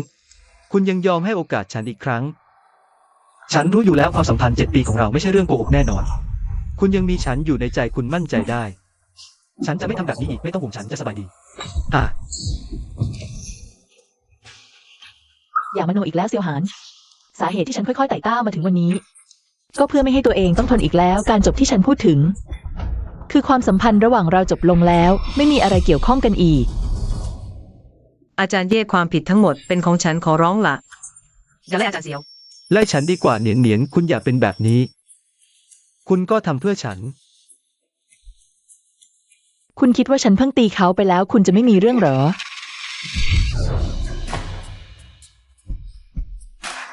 เยซูคุณกล้าตีฉัน ใช่คุณตีฉันลืมมันไปฉันขอโทษ แต่เหนียนไม่ได้ทำอะไรผิดกับคุณเลย คุณจะมีความคิดมีเหตุผลสักครั้งได้ไหม อย่าอารมณ์เสียฟุ่มเฟือย ฉันควรจะตบพวกคุณทุกคนไปนานแล้ว ตอนนี้ฉันตกก็ตกไปแล้ว ยังต้องเลือกเวลาเลือกสถานที่อีกเหรอ คุณเสี่ยวหาน ฉันจะพูดอีกครั้ง คุณควรพาจิงเหนียนออกไปให้พ้นสายตาฉันถ้ามีครั้งที่สอง ฉันตบไม่ใช่แค่ใบหน้าพวกคุณแล้ว พอแล้ว เยซู แม้แต่ตอนที่ฉันคิดว่าตัวเองรุ่งเรืองที่สุด ฉันก็ยังอยากให้โอกาสคุณอยากเริ่มต้นใหม่กับคุณทำไมมาถึงคุณถึงกลายเป็นแบบนี้ ความสัมพันธ์7 ปีของเราเนี่ย ฉันกับคุณ กับสถาบันวิจัยนี้ฉันทุ่มเทแรงกายแรงใจไปขนาดนี้ คุณให้โอกาสฉันอีกครั้งไม่ได้เหรอ ฉันให้โอกาสคุณหลายครั้งแล้วคุณอย่าลืม คุณต่างหากที่ค่อยๆ ตามใจจิงเหนียนจนมาถึงวันนี้ คุณต่างหากที่เลือกผิดทุกทางฆ่าตัวตายด้วยตัวเอง เสี่ยวสู้ ฉันรู้ ฉันรู้ว่าคุณในใจไม่สบายใจ คุณคิดว่าฉันมีอะไรไม่เหมาะสมฉันแก้ไขได้ อย่างนี้ ฉันจะส่งเหนียนไปทำงานที่อื่น ฉันรับรองว่าเธอจะไม่ปรากฏตัวต่อหน้าคุณอีก อย่างนี้ได้แล้วใช่ไหม คุณอย่าทะเลาะกันเลย คุณคิดว่าเป็นช่วยฉันอีกครั้ง เราเริ่มต้นใหม่กันเถอะ ออกไป เสี่ยวหานฉันจะพูดอีกครั้ง คุณถูกฉันไล่ออกแล้วจากชีวิตของฉัน ธุรกิจของฉัน และพวกฉัน ถูกไล่ออกอย่างสมบูรณ์ เสี่ยวสู้รปภ เสี่ยวสู้คุณฟังฉันอธิบาย พวกคุณทำอะไรเธอเป็นภรรยาฉัน ภรรยาเก่า7 ปี เธอแค่โกรธชั่วคราวไม่ได้ไล่ฉันออกจริง คุณครับกรุณาออกไปทันที ๆ คุณปล่อยฉันคุณ ปล่อยมือ ศาสตราจารย์เซียว ศาสตราจารย์เซียว ปล่อยคุณปล่อยฉัน พวกคุณทำกับฉันแบบนี้ฉันบอกคุณรอให้เสียสู้หายก่อน ฉันจะไม่ปล่อยพวกคุณแน่ฉันกำลังคุยกับพวกคุณอยู่นะ ศาสตราจารย์เซียวอย่าเพิ่งไปคิดกับพวกเขาก่อนเลยคิดหาวิธีดีกว่า ให้อธิการบดีเย่หายโกรธเธอ เสี่ยวสู้ทำกับคุณขนาดนี้แล้ว คุณยังคิดถึงเรื่องของเรา2 คนอยู่ ฉันไม่เข้าใจเลย คุณเป็นผู้หญิงที่ดีขนาดนี้ทำไมเธอถึงต้องจ้องจะกีดกันคุณตลอดเลย ศาสตราจารย์เซียวฉันไม่เป็นไรหรอกครั้งนี้ ฉันทำผิดเอง เรามาคิดหาวิธีกันดีกว่าว่าจะทำยังไงให้อธิการบดีเย่หายโกรธ ขอแค่คุณทำตามที่ฉันบอก ฉันจะช่วยคุณทำให้เธอกลับมาเอง ทำให้เธอกลับมาจริงๆเหรอ เชื่อฉันเธอฉันจะทำให้คุณทั้งสอง กลับมาดีกันเหมือนเดิม ตกลง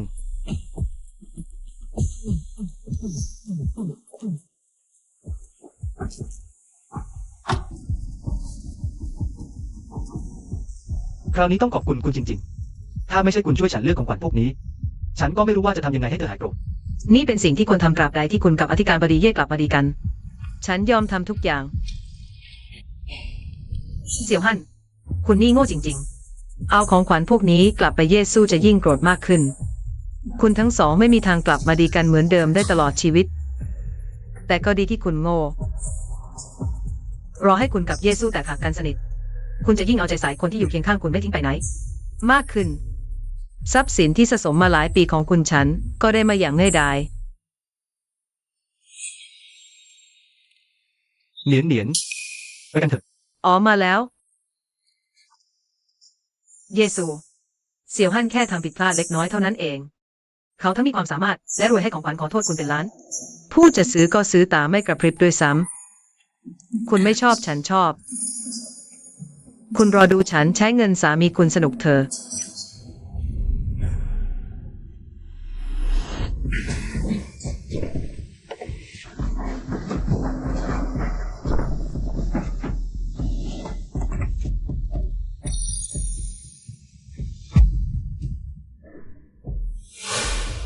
พวกคุณทำอะไรกัน นี่คือบ้านฉันหยุดเดี๋ยวนี้ เรามาตามคำสั่งคุณสาวเย่ เยซู เธอให้พวกคุณขนของ ศาสตราจารย์เสี่ยวอธิการบดีเย่จะไล่คุณออกไปจริง ๆ เหรอ เป็นไปไม่ได้ เธอไม่ใจดำขนาดนั้นหรอก ฉันสั่งให้พวกคุณหยุด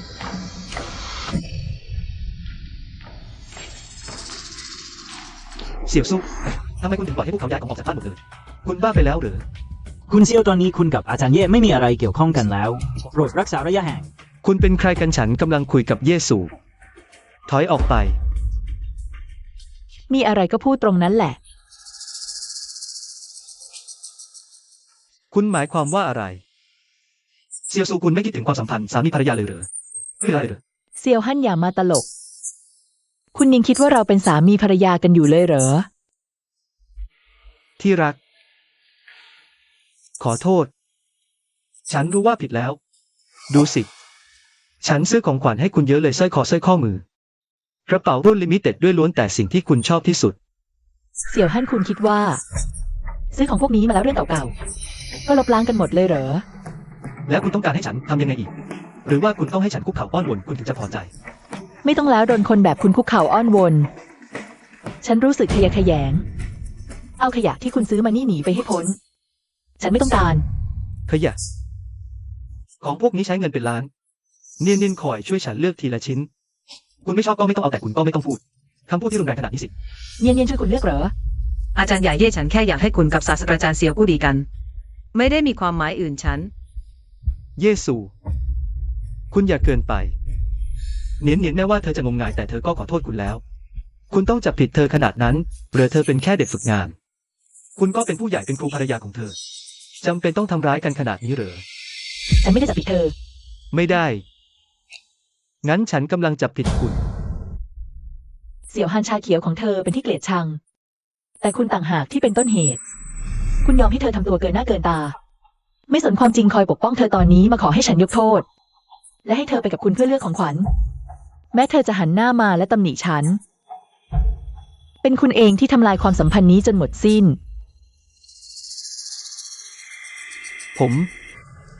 แต่เสี่ยวสู้ ผมแค่คิดว่าเธอเป็นน้องรุ่นน้อง ผมแค่คิดว่าเธอเป็นน้องสาวเท่านั้นเองเราถึงเป็นสามีภรรยาต่างหากนี่คุณไม่มีแม้แต่ความอดทนและความเข้าใจเพียงเล็กน้อยเลยหรือ เราอยู่ด้วยกันมา7 ปีคุณนี่ ไม่คิดถึงความผูกพันสามีภรรยาแม้แต่นิดเดียวเลยหรือ ความผูกพันสามีภรรยานิดๆหน่อยๆกับคุณน่ะ ฉันไม่ต้องการมันมานานแล้ว คุณลองดูให้ดีๆว่าคุณเซ็นเอกสารอะไรลงไป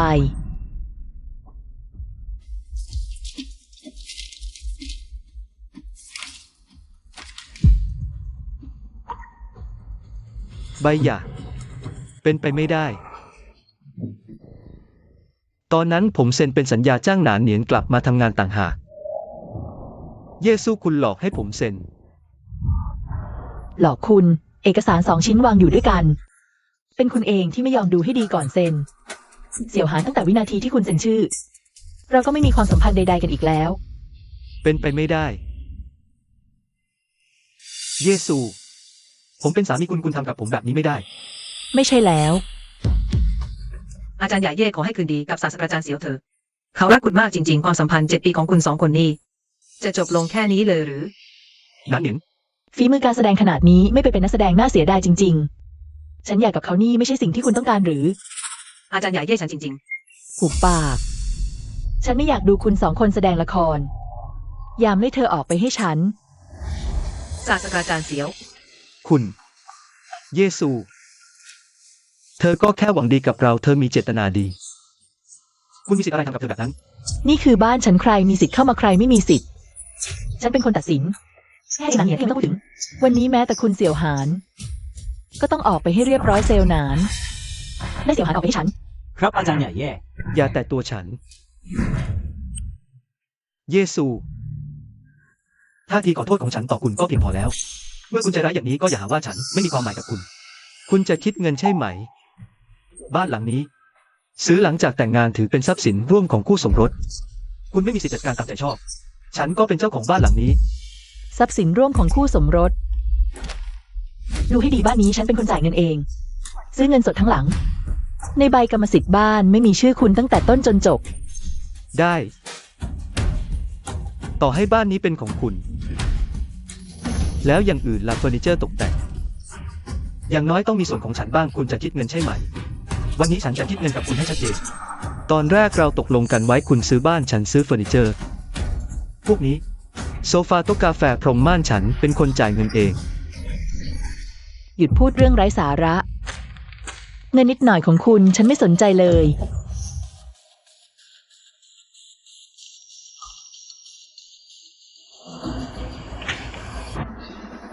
1 ล้านพอไหม คุณ ของที่คุณซื้อมาตอนนี้ฉันซื้อทั้งหมดแล้ว จากนี้ไปพวกมันเป็นของฉันทั้งหมด ขนของพวกนี้ออกมาต่อหน้าเขา เอาไปทุบเอาไปเผาทั้งหมด ไม่ได้ หยุดฉันยังไม่ยอมรับ จัดการขยะที่ฉันซื้อมาต้องให้คุณยอมรับด้วยเหรอ อย่าตลกเลยเซียวฮั่น เยซู คุณใจร้ายขนาดนี้เลยหรือคุณมีใจไหม ถ้าจะตัดก็ตัดให้ขาดสะทุกวินาทีที่เห็นของที่คุณซื้อมาทำให้ฉันรู้สึกขยะแขยง เยซูคุณทำอะไร คุณเซียวกรุณาใจเย็น ฉันบอกคุณทั้งคู่ บ้านหลังนี้ก็เป็นของฉัน เธอเป็นภรรยาฉัน อย่าขวางฉัน ถ้าคุณเซียวออกไปค่ะ คุณ ฉันไม่ไปปล่อย ฉันบอกให้ปล่อยฉัน นี่คือบ้านฉันสั่งคุณทั้งคู่ให้ปล่อยฉัน ฉันจะรอเซียวสู้ที่นี่7 ปีแล้ว เราไม่ใช่ครั้งแรกที่ทะเลาะกันฉันแค่ขอโทษเธอ เธอต้องใจอ่อนคุณปล่อยคุณ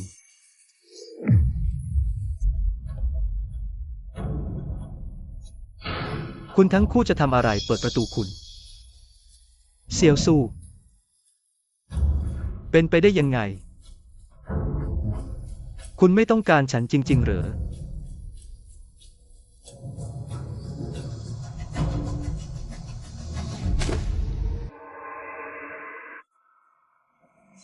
ศาสตราจารย์เซียวศาสตราจารย์เซียวในที่สุดคุณก็ออกมาแล้ว ฉันรอคุณอยู่ตลอดเลยศาสตราจารย์เซียวคุณเป็นอะไรไปรองอธิการบดีเย่เธอ ไม่ได้ทำให้คุณลำบากใช่ไหม เป็นเพราะฉันคุณถึงได้กับรองอธิการบดีเย่กลายเป็นอย่างนี้ เป็นความผิดของฉันเอง ไม่ใช่ความผิดคุณหรอกแค่คราวนี้ ชั่วคราวกลับบ้านไม่ได้แล้ว ก็ไม่รู้ว่าเธอจะทำตัวแบบนี้นานแค่ไหน ไม่ต้องกังวลหรอกศาสตราจารย์เซียว ที่สถาบันวิจัยฉันยังมีห้องพักพนักงานอีก1 ห้อง ถึงแม้สภาพจะแย่หน่อยแต่อย่างน้อยก็อยู่ได้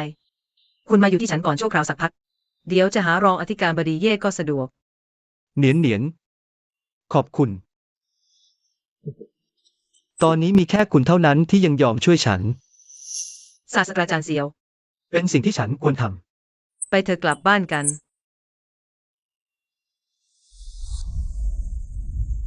รองอธิการบดีเย่ฝ่ายจัดการหอพักแจ้งมาว่าเย่หนินพาเซียวหันไปหอพักพนักงานแล้ว หอพักพนักงาน ฉันเกือบลืมไปเธอผ่านสัญญาจ้างกลับแล้ว ยังเป็นพนักงานของสถาบันวิจัยอยู่เลย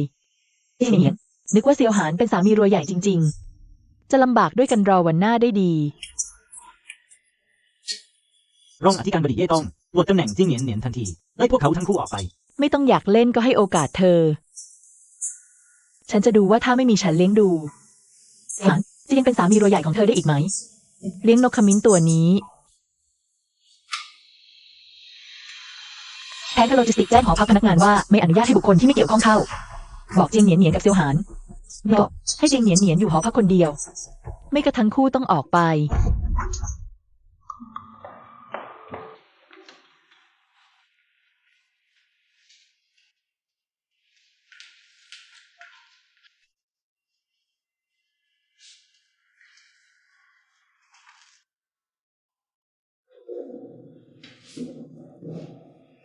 เหนียนเหนียน ฉันผิดคุณ ให้คุณต้องมาอยู่ที่แบบนี้ตลอด ขอแค่ได้อยู่กับอาจารย์ อยู่ที่ไหนก็ได้ คุณนี่แหละที่ดีกับฉัน ไม่เหมือนเยซูคนนั้น แค่ทำผิดพลาดนิดหน่อยก็จะทำร้ายฉันให้ตาย ทั้งความสัมพันธ์7 ปีความรักสามีภรรยาทั้งหมดเป็นเรื่องโกหก ศาสตราจารย์เสี่ยวคุณแค่โชคไม่ดี แต่ความสามารถคุณอยู่ที่นี่ฉันเชื่อ คุณต้องกลับมาประสบความสำเร็จอีกครั้งได้แน่ เนียนๆตอนนี้มีแต่คุณเท่านั้นที่ยังเชื่อใจฉัน คุณวางใจได้ รอให้ฉันกลับมาประสบความสำเร็จอีกครั้งฉันจะดูแลคุณให้ดีแน่นอน ไม่ใจดำใจร้ายเหมือนเยซู ฉันจะทำให้คุณมีชีวิตที่ดีแน่นอน พาคุณไปอยู่บ้านที่ใหญ่ที่สุดซื้อกระเป๋าแพงที่สุดให้คุณ ศาสตราจารย์เสี่ยว ของพวกนั้นฉันไม่ต้องการหรอก ฉันแค่ต้องการให้คุณสบายดีก็พอ เนียนๆ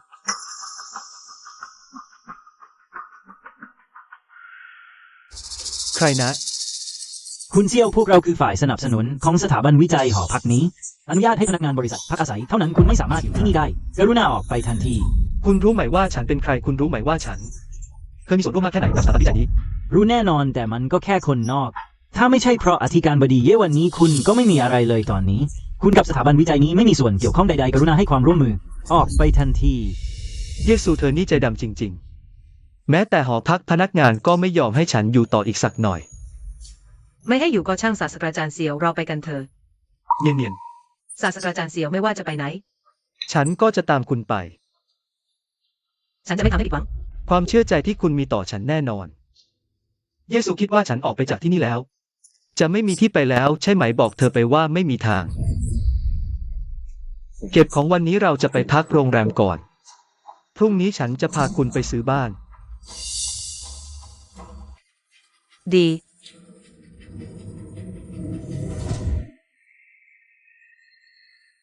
อธิการบดีแย่เซียวฮั่นพาจิงเนียนๆออกไปแล้ว ยังบอกว่าจะไปดูบ้านด้วย ด้วยเงินเดือนนิดเดียวของเขา อธิการบดีเย่คุณอาจลืมไปแล้วคุณยังมีบัตรธนาคารสำหรับค่าใช้จ่ายในครัวเรือนอีกใบหนึ่งข้างในมีประมาณ10 ล้านบาท และเซียวฮั่นยังถือบัตรเสริมที่ใช้จ่ายได้ตามอำเภอใจอยู่ ปล่อยให้เขาใช้ไปเถอะ คุณไปหาทนายที่ดีเตรียมเอกสารหลักฐานให้พร้อม ฉันอยากดูสิ เขาจะใช้ได้มากแค่ไหน ยิ่งต้องดูให้ดี รอให้ฉันตามเก็บ ทรัพย์สินพวกนี้เมื่อไหร่ที่ฉันไม่เลี้ยงดูเขาแล้วเขาจะสามารถให้คืนมาหรือเปล่า ครับ สวัสดีครับค่ะคุณผู้ชายคุณผู้หญิงต้องการเช่าหรือซื้อบ้านคะ ดูก่อน ได้ค่ะเชิญทางนี้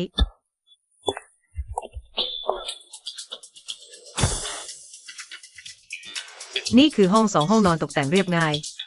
เหมาะมากสำหรับ2 คนอยู่ อันนี้ไม่ได้ค่ะห้องนั่งเล่นเล็กไปแสนก็ไม่ดี ศาสตราจารย์เซียวไม่เหมาะกับคุณเลย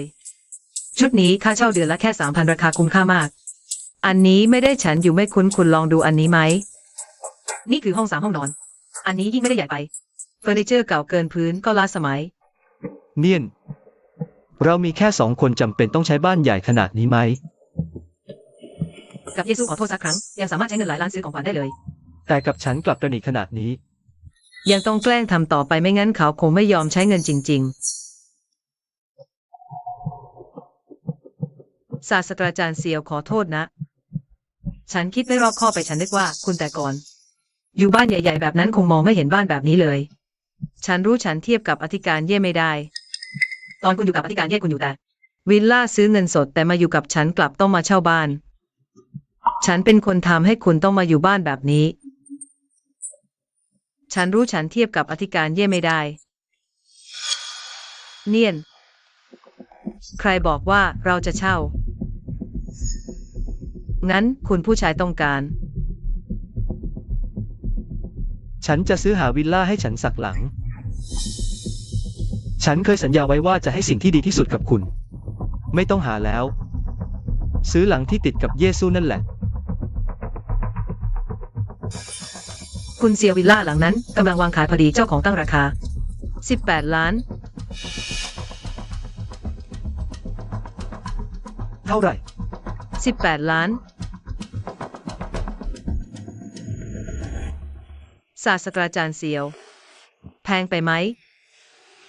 ไม่งั้นเรายังเช่าดีกว่าไหมฉันรู้ฉันไม่คู่ควร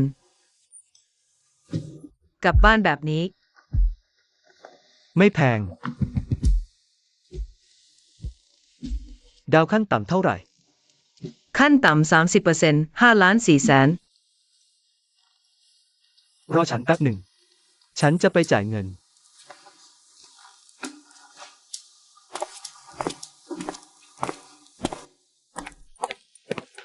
คุณครับ คุณจะจ่ายด้วยบัตรหรือสแกน QR บัตรครับ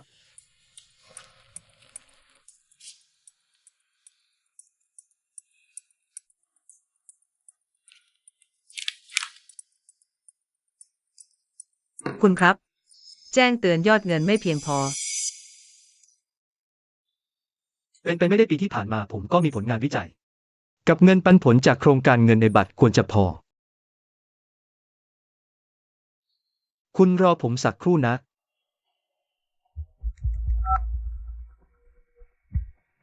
ฮัลโหล ผมอยากสอบถามหน่อยยอดเงินในบัตรธนาคารของผม คุณเสี่ยวตามข้อกำหนดการลงทุนของธนาคาร ถ้าเกิดจากการกระทำของคุณทำให้เกิดการผิดสัญญาต้องชดใช้ค่าเสียหาย ค่าปรับจำนวนมากบัตรธนาคารในนามของคุณได้ถูกหักเงิน อัตโนมัติตามลำดับแล้ว หมดเกลี้ยงเลย ยังมีอยู่ครับ เดี๋ยวผมช่วยเช็คให้ ผมว่าแล้วแม้ไม่มีเยซู ผมก็มีฐานะอยู่บ้างจะไม่มีเงินซื้อบ้านสักหลังได้ยังไง คุณเสี่ยว ยอดเงินในบัตรธนาคารของคุณรวมทั้งหมด3 บาท 4 สตางค์ โปรดยืนยันด้วยครับฮัลโหลคุณเสี่ยว มีธุรกรรมอื่นที่ต้องการสอบถามอีกไหมครับ คุณครับแล้วบ้านหลังนี้คุณจะซื้อต่อไหม ซื้อรอผมสักครู่นะ เยซูอย่าคิดว่าพอไม่มีเธอ ผมจะทำอะไรไม่ได้เลยแม้ไม่มีเงิน ผมก็มีคนรู้จักเยอะแยะ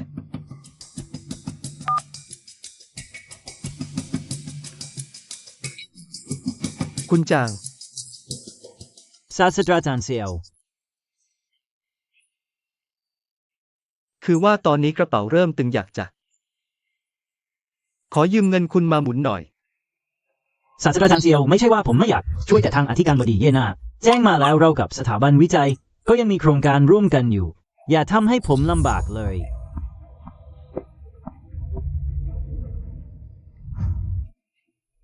ศาสตราจารย์เซียวได้ยินมาว่าคุณกับอธิการบดีเย่หย่าแล้ว ทางผมก็ไม่สะดวกเหมือนกันคุณไปหาคนอื่นแทน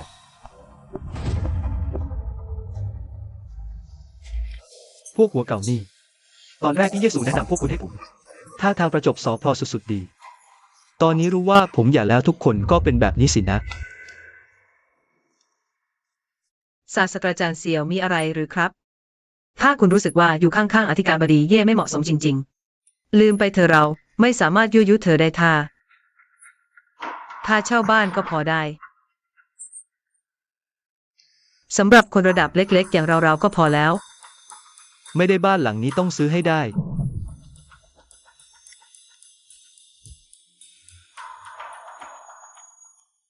บัตรใบนี้ เป็นบัตรเสริมสำหรับค่าใช้จ่ายในครอบครัวของผมกับเสี่ยวสู่ปีที่ผ่านมาผมก็ทุ่มเทไม่น้อย เงินหลาย10 ล้านในบัตรใบนี้อย่างน้อยก็ต้องมีส่วนของผมครึ่งหนึ่ง ผมใช้ก็สมควรแล้ว สแกนบัตร ได้เลย ไปเซ็นสัญญา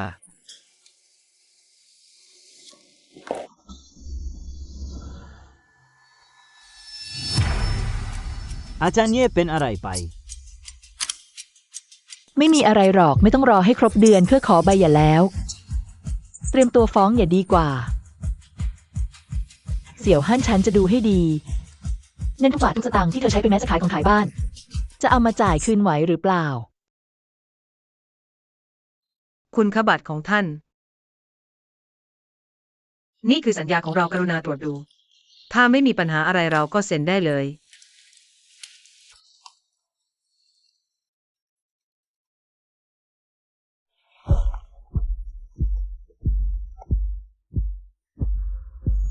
ฮัลโหลเยซูไม่ใช่คุณพูดเองเหรอ ว่าไม่แค่ความเป็นสามีภรรยาต่อกันแล้ว ตอนนี้ทำไมถึงนึกขึ้นได้ โทรหาฉันละยังไง เห็นฉันกับเหนียนจะจากไปจริงๆ เลยเสียดายแล้วเหรอ คิดไปเอง เสี่ยวฮั่นฉันมาบอกเธอ3 วันต่อจากนี้ อย่าลืมมาที่ศาลฟ้องหย่ากับฉัน แม้แต่ระยะเวลาที่ทบทวน1 เดือนเธอยังรอไม่ไหว รีบหย่ากับฉันขนาดนั้นเลยเหรอ ฉันไม่อยากเถียงกับคนอย่างเธอจงใช้เงินคืนให้หมด ฉันอาจจะยังให้โอกาสเธอออกจากบ้านมือเปล่าได้ อย่ามาดูถูกคนเลยตราบใดที่บ้านหลังนี้เธอไม่ต้องการแล้ว ก็อย่าโทษฉันที่ไม่ให้เกียรติเธอสินสมรสเหล่านั้น ฉันจะแบ่งครึ่งทั้งหมดอย่าคิดจะกลืนคนเดียว เจอกันในศาล แน่ใจแล้วเหรอ แน่ใจ 3 วันต่อมาเจอกันในศาลอย่าได้เสียดาย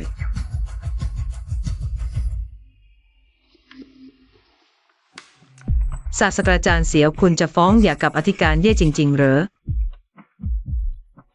เธอผลักดันฉันมาถึงจุดนี้แล้ว ฉันก็ไม่จำเป็นต้องรักษาหน้าให้เธอสินสมรสแบ่งกันคนละครึ่ง เป็นเรื่องธรรมดาอยู่แล้ว ฟ้องศาลแบ่งทรัพย์สิน นั่นไม่ใช่จะได้แบ่งมากขึ้นเรอเยซูรวยขนาดนั้น แบ่งง่ายๆก็หลายสิบล้านพอถึงเวลานั้นเงินเหล่านี้ ไม่ใช่ของฉันทั้งหมดเหรอ เสี่ยวฮั่นเลือกเธอฉันเลือกถูกคนจริง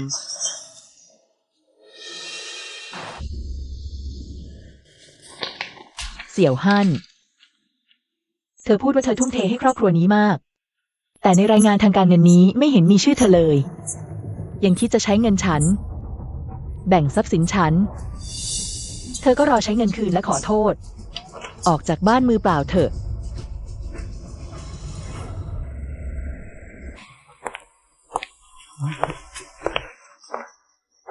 เธอมาทำไมอีกยังกล้าโผล่มาในสถาบันวิจัย ใช่เลย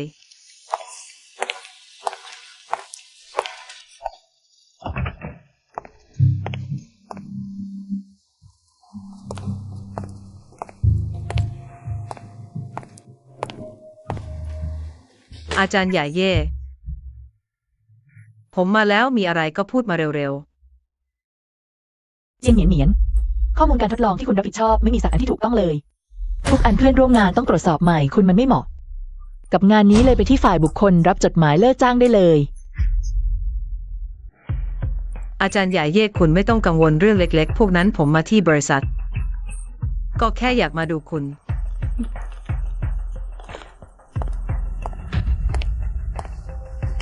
อาจารย์ใหญ่เย่ คุณพยายามหนักทุกวันมีประโยชน์อะไรล่ะ ทั้งวันแต่เซ็นเอกสารจัดการโครงการเหนื่อยแทบตายไม่เหมือนฉันแค่ใช้กลยุทธ์นิดหน่อย ก็ทำให้เสี่ยวหานเชื่อฟังฉันทุกอย่าง ใช้เงินไปเป็นร้อยเป็นพันหมื่น เห็นไหมล่ะสร้อยคอนี้200,000ห่วงข้อมือนี้350,000แหวนวงนี้500,000แล้วก็วิลล่าหลังนั้น18 ล้าน ก็เขียนชื่อฉันไว้ คุณแต่งงานกับศาสตราจารย์เสี่ยวมา7 ปีเขาเคยซื้ออะไรให้คุณบ้าง ดูคุณทั้งตัวนี่ไม่มีเครื่องประดับชิ้นดีๆสักชิ้นเลยตุ๊กตาเก่าๆไร้ค่าชิ้นหนึ่งยังเก็บไว้เป็นของมีค่า ไม่เข้าท่าเอาเสียเลย เสี่ยวหานยังใจดีกับคุณอยู่ดีนะ แต่ฉันสงสัยจัง เจียงเหนียนเหนียน ถ้ามีคนจะเรียกคืนค่าใช้จ่ายพวกนี้ คุณจะใช้คืนไหวไหมล่ะ ใช้คืน เสี่ยวหานตอนนี้เชื่อฟังฉันทุกอย่าง เป็นไปได้ยังไงที่จะให้ฉันใช้คืนแต่คุณต่างหาก รอให้ศาสตราจารย์เสี่ยวชนะคดีกับคุณ แบ่งทรัพย์สินคุณไปครึ่งหนึ่งฉันอยากรู้คุณจะยังดีใจได้อีกไหม ดิฉันรออยู่ ฉันรอดูตอนที่ศาลสั่งให้คุณคืน ทุกบินค่าใช้จ่ายนั่นแหละหน้าตาคุณจะเป็นยังไง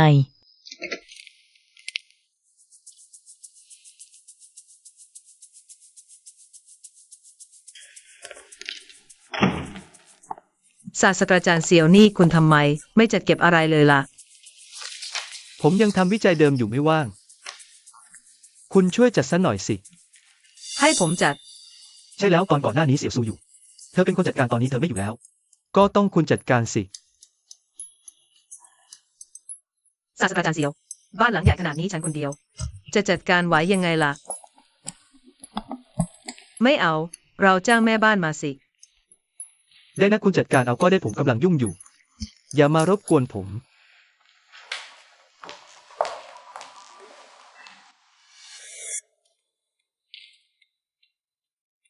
ไม่คิดเลยว่าวันหนึ่งฉันก็ได้มาใช้ชีวิตสบายๆแบบนี้ ที่บ้านก็มีคนรับใช้ได้แล้ว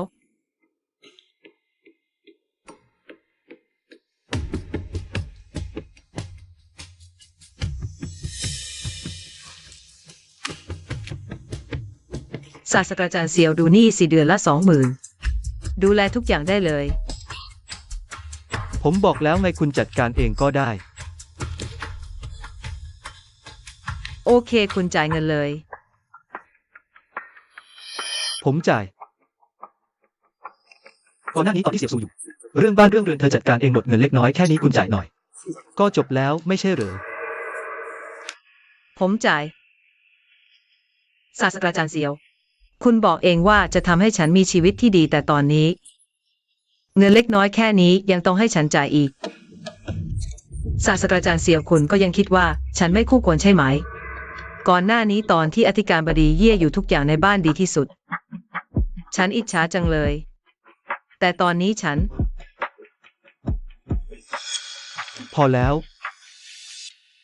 ฉันจ่ายเอง คุณอย่าพูดแล้ว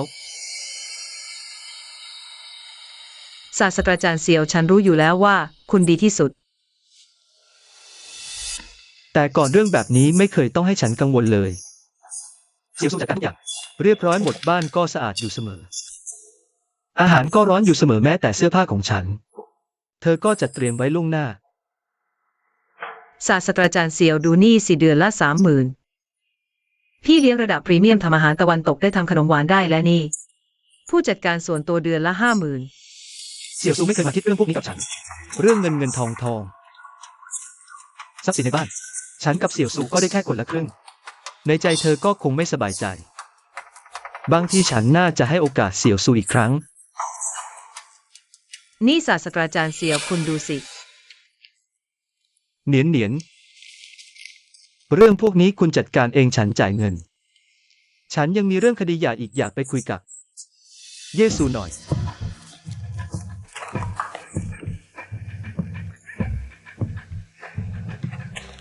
ศาสตราจารย์เซียว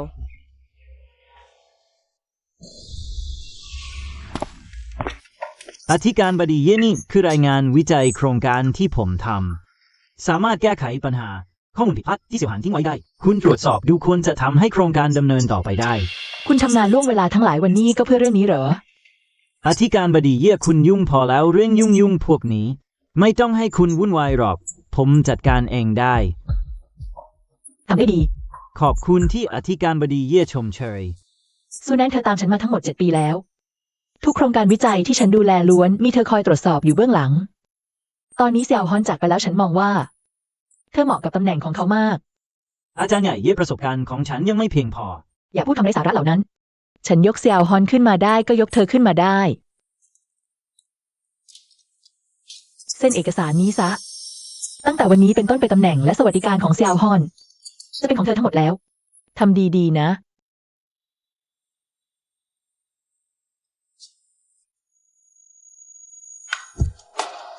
อาจารย์ใหญ่เย่ฉันเข้าใจแล้ว ฉันจะไม่ทำให้ท่านผิดหวังแน่นอน ไปเตรียมตัวได้แล้ว หลบไปฉันมีเรื่องจะคุยกับเยชูหลบไป ท่านอธิการเย่ขอโทษครับ พวกเราห้ามไม่อยู่ เธอลงไปก่อนเถอะ ครับ เสี่ยวฮอน บุกเข้ามาในห้องทำงานของฉันต้องการอะไรกันแน่ เซียวชูฉันมีเรื่องจะบอกเธอ เราสองคนจะคุยอะไรกันเธอออกไปก่อน ขอโทษนะฉันฟังแต่ท่านอาจารย์ใหญ่เย่เท่านั้น ซูแนนเป็นคนของฉันส่วนเธอไม่ใช่ ฉันว่าคนที่ควรออกไปไม่ใช่เขา แต่เป็นเธอต่างหาก ฉันจะคุยเรื่องส่วนตัวด้านความสัมพันธ์กับเธอ เขาเป็นคนนอกมีสิทธิ์อะไรมาฟัง คนนอก เสี่ยวฮอน เรากำลังเตรียมคดีใหญ่อยู่แล้ว ระหว่างฉันกับเธอมีแต่เรื่องงานไม่มีความรู้สึกใดๆทั้งสิ้น ยิ่งไม่มีเรื่องส่วนตัวให้พูดถึง ส่วนซูแนนคือผู้อำนวยการคนใหม่ที่ฉันแต่งตั้ง เป็นลูกน้องที่ฉันไว้ใจที่สุดฉันให้เขาอยู่ เขาก็มีสิทธิ์ที่จะอยู่ เธอให้ตำแหน่งของฉันแก่เขาแล้ว ใช่ตั้งแต่วันนี้ตั้งแต่ตอนนี้ เขามีสิทธิ์อะไรมานั่งตำแหน่งของฉัน ตำแหน่งเธอฉันให้เธอ ฉันให้ได้ก็เอากลับคืนมาให้คนที่มีสิทธิ์มากกว่า เยชู เธอมีสิทธิ์อะไรเอาของฉันไปให้คนนอก น่าเสียดายที่ฉันยังสงสารเธอต้องเสียทรัพย์สินครึ่งหนึ่งให้ฉัน ของเหล่านั้นเป็นของฉันตั้งแต่แรกไม่เกี่ยวอะไรกับเธอเลย รปภ.ช่วยเชิญคุณเสี่ยวออกไปที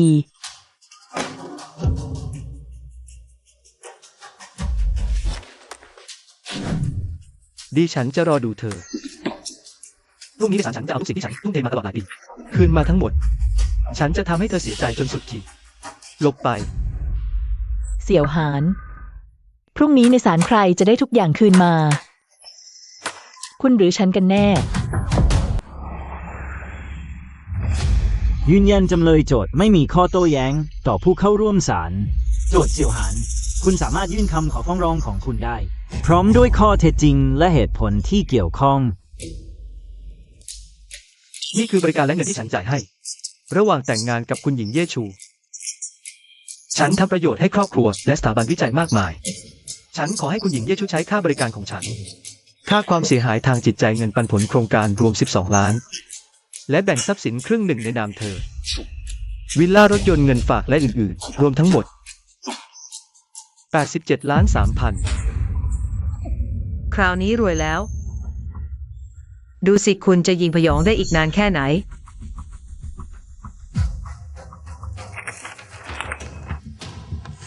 จำเลยมีอะไรจะกล่าวไหม ท่านผู้พิพากษาเสี่ยวหานมีหลักฐานจะยื่น ฉันก็มี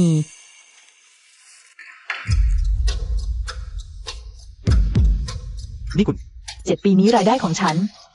มากกว่ารายได้เสี่ยวหาน20 เท่า แต่การใช้จ่ายของฉันไม่ถึงเศษเสี้ยวของเขา ของฟุ่มเฟือยที่เขาซื้อให้ตัวเองนี่ สูตรราคาแพงนาฬิกาแบรนด์เนมไวน์แพงและอื่นๆ มากกว่าค่าใช้จ่ายของฉันและทั้งครอบครัวเสียอีก ก่อนยาเสี่ยวหานปลอมแปลงผลงานวิชาการทำให้โครงการสถาบันวิจัยล้มเหลวขาดทุน20 ล้าน เงินนี้ฉันออกเองทั้งหมด เสี่ยวหานตลอด7 ปี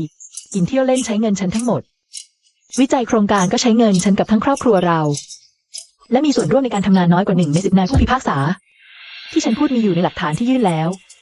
โปรดพิจารณาด้วย อย่ามาล้อเล่น อะไรไม่ถึง1 ใน 10 คุณไม่เคย เป็นการเสียสละของฉันเลย คุณผิดแล้วเสี่ยวหาน ทุกสิ่งที่คุณทำฉันจำได้หมดเย็นซัมนี่หมาย4 ปีก่อนวันที่14 กุมภาพันธ์ วันวาเลนไทน์คุณบอกจะเซอร์ไพรส์พาฉันไปห้าง สุดท้ายคุณซื้อนาฬิการาคา1 ล้านให้ตัวเอง ซื้อดอกไม้100 บาทให้ฉัน เอาอันนี้ห่อให้หน่อย มากกว่าล้าน ศาสตราจารย์เสียว กับตัวเองนี่ไม่เสียดายเลย ที่รัก นาฬิกาคือใบหน้าที่2ของผู้ชายเลยต้องเลือกที่ดี ให้ตัวเองได้ขนาดนี้ แล้วของขวัญให้เมียฉันล่ะ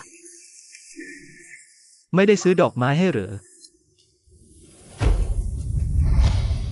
นี่คุณยังเก็บไว้เลย ไม่ใช่แค่นั้น ยังมีนี่สิงหาคม3 ปีก่อน คุณบอกว่าจะไปร่วมประชุมวิชาการกับฉัน ต้องใช้สูตรชุดใหม่ฉันก็ตกลง ผลคือคุณซื้อมาเลยชุดสูตรหรูราคา100,000 กว่าบาท ยังจ่ายเพิ่มอีก200,000 กว่า ซื้อรองเท้าหนังรุ่นลิมิเต็ด ดูสูตรใหม่ที่ฉันซื้อดีไหม สายตาดีใช่ไหม แน่นอน สูตร138,000 รองเท้า120,000 ไม่ได้บอกแค่ซื้อสูตรเหรอ รองเท้าซื้อไปด้วยฉันไปประชุมวิชาการ แทนหน้าสถาบันวิจัยแต่งตัวดีหน่อยทำไม ทำไม ยุ่งจัง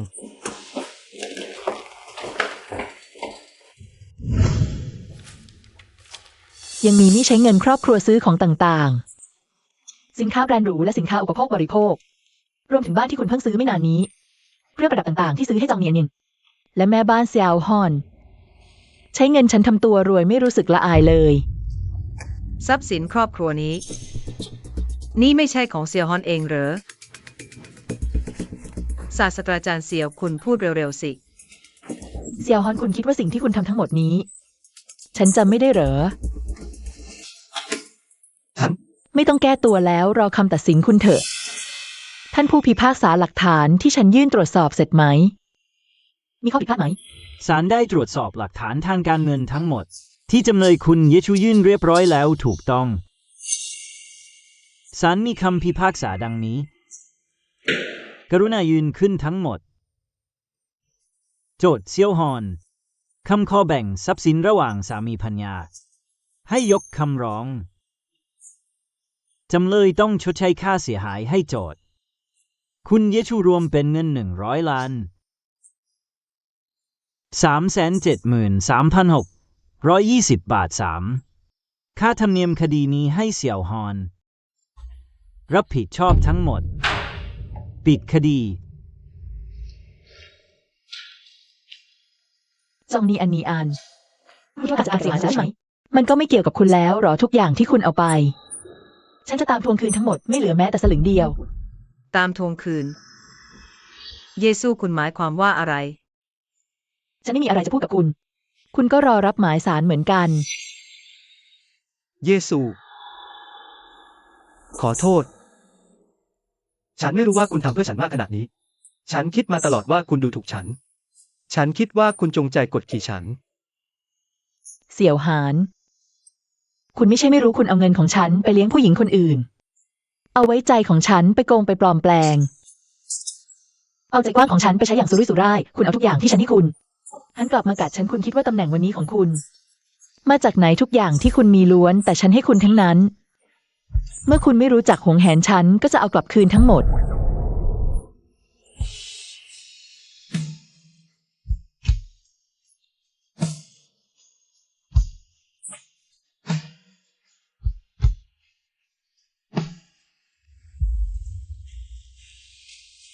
100 ล้านเสี่ยวหาน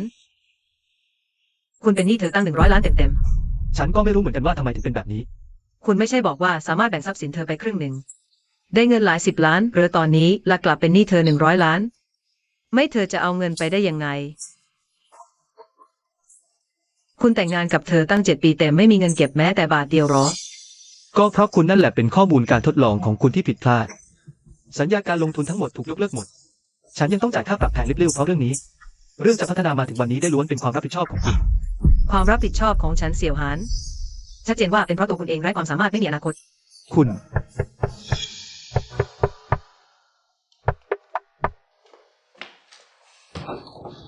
คุณเสี่ยวหาน ใช่ผมเอง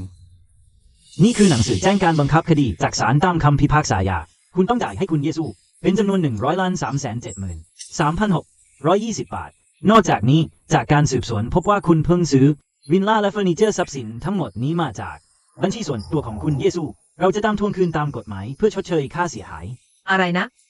ตามทวงคืนบ้านหลังนี้เขียนชื่อผมคุณมีสิทธิ์อะไรมาทวงคืน คุณจริงเนียนวิลล่าหลังนี้จากการตรวจสอบบัญชีธนาคารล้วนมาจากบัญชีร่วมครอบครัวของคุณเสี่ยวหานและคุณเยซู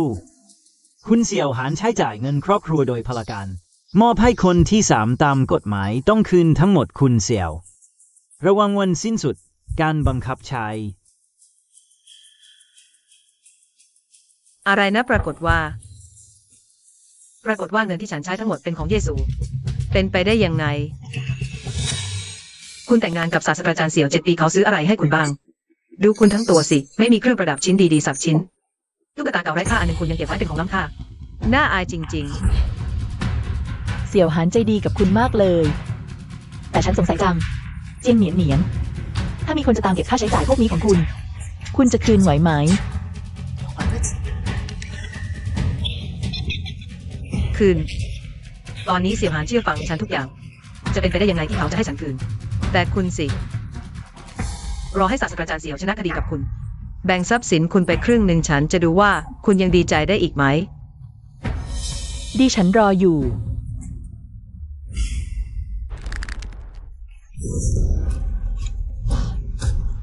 เสี่ยวหานคุณนี่มันขยะ นึกว่าฉันจะไปอวดเยซู ฉันบอกว่าฉันเลือกคนถูกแล้วปรากฏว่าจากต้นจนจบ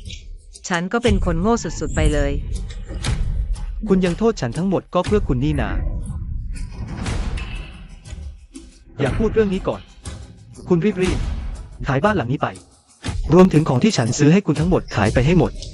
คืนไปบางส่วนก่อน ทำไมหลักของทั้งหมดนี้คุณซื้อให้ฉัน ทำไมฉันต้องคืนให้เยซูแทนคุณ ทำไม ก็เพราะทั้งหมดนี้เป็นเพราะคุณถ้าคุณไม่ยุบ ฉันจะตกถึงขั้นนี้ได้ไหมฉันเพราะคุณ อย่าร้างตกงานและเป็นหนี้ ดูสิ่งที่คุณสงสัย สิ่งที่คุณสงสัยนี่อันไหนฉันไม่ได้จ่ายเงิน ฉันขอบอกคุณไว้ก่อน คุณอย่าคิดทิ้งฉันไม่อย่างนั้น คุณก็รอฉันฟ้องคุณได้เลย เหมือนเยซูกับฉัน คืนทุกสิ่งทุกอย่างกลับมา ศาสตราจารย์เสี่ยวนี่ทำแบบนี้ไม่ได้หลอกตั้ง100 ล้าน เราขายหมดตัวก็คืนไม่ไหว ศาสตราจารย์เสี่ยวฉันขอร้องคุณไปขอประธานเย่ที ให้เธอเลื่อนวันออกไปได้ไหม ฉันจะขายของพวกนี้ไปหาเงินทุนเริ่มต้น เงินทุนเริ่มต้น ใช่แล้วแค่มีเงินทุนเริ่มต้น ก็สามารถเปิดสถาบันวิจัยใหม่ได้ คุณก็สามารถกลับมาทำวิจัยได้อีกครั้ง รอให้คุณกลับมาสร้างตัวอีกครั้ง การคืนเงินก้อนนี้ไม่ใช่เรื่องง่ายๆหรอกหรือ ใช่แล้วโครงการของฉันแค่มีปัญหาข้อมูลตราบใดที่การทดลองประสบความสำเร็จ เงินลงทุน100 ล้านก็สามารถได้คืนมา ใช่ เรื่องเงินทุนเริ่มต้นฉันจะไปหาทางเองศาสตราจารย์เซียว พรุ่งนี้เช้าตรู่คุณรีบไปขออาจารย์ใหญ่เย่ ไม่ว่าเธอจะพูดอะไรอย่าโกรธรอให้เธอใจอ่อน พวกเราก็จะมีเวลาแล้ว คุณยอมขายของจริงๆหรอ ฉันขายไปหมดแล้วตอนนี้พวกเรา คือตั๊กแตนบนเชือกเส้นเดียวกัน ได้ ฉันจะไปขอเสี่ยวสู้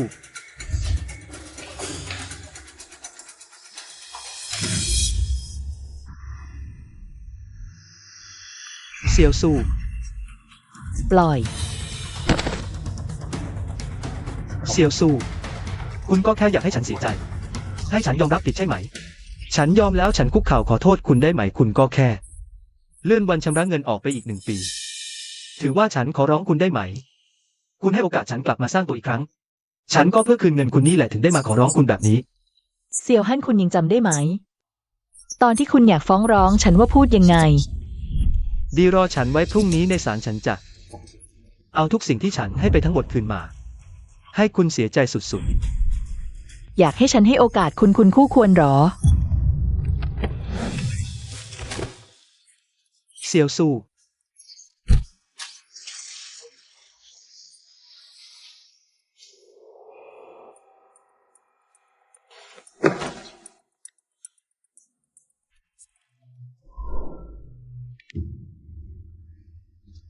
ฮัลโหลเนียนๆของคุณขายได้ยังไงบ้าง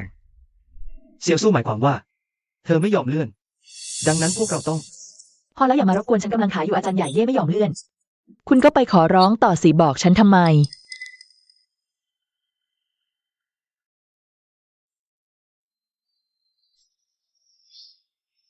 ฉันรู้อยู่แล้วคุณยังไม่ลืมฉัน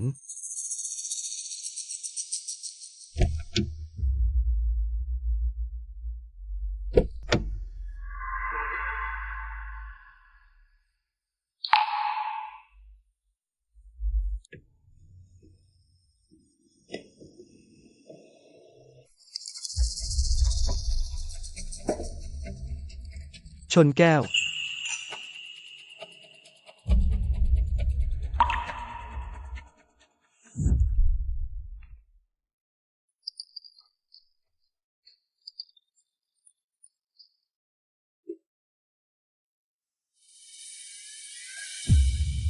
เสี่ยวฮั่น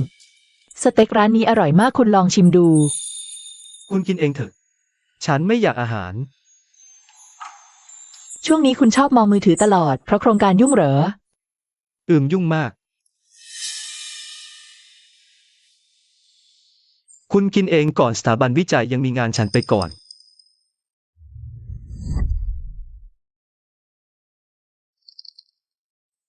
ตำแหน่งนั้นควรเป็นของฉัน แต่ตอนนี้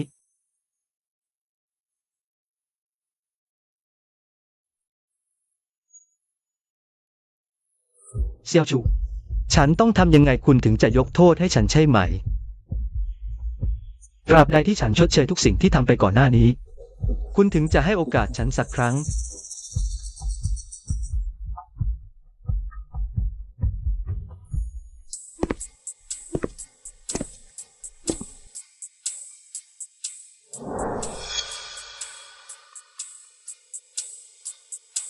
หลายปีแล้วกุญแจสำรองของคุณ ยังอยู่ตรงนี้จริง ๆ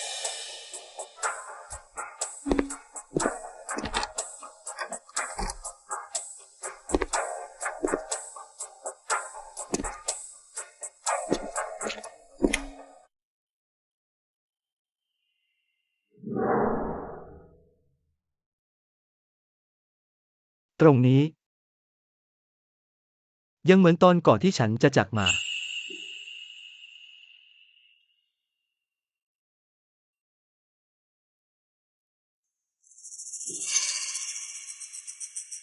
ความรักของคุณ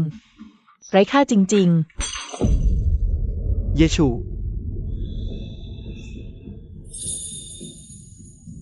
ซียวฮอนตั้งแต่นี้เป็นต้นไป ฉันจะเก็บความรักที่มีให้คุณ ทั้งหมด ไม่เหลือแม้แต่เศษ รวมถึงสิทธิ์ที่ฉันมอบให้คุณด้วย ของพวกนี้เธอยังไม่ได้ทิ้ง เธอพูดจาแข็งกร้าว แต่ในใจยังมีฉันอยู่บ้าง เซียวชู คราวนี้ฉันจะทำให้เธอหันกลับมา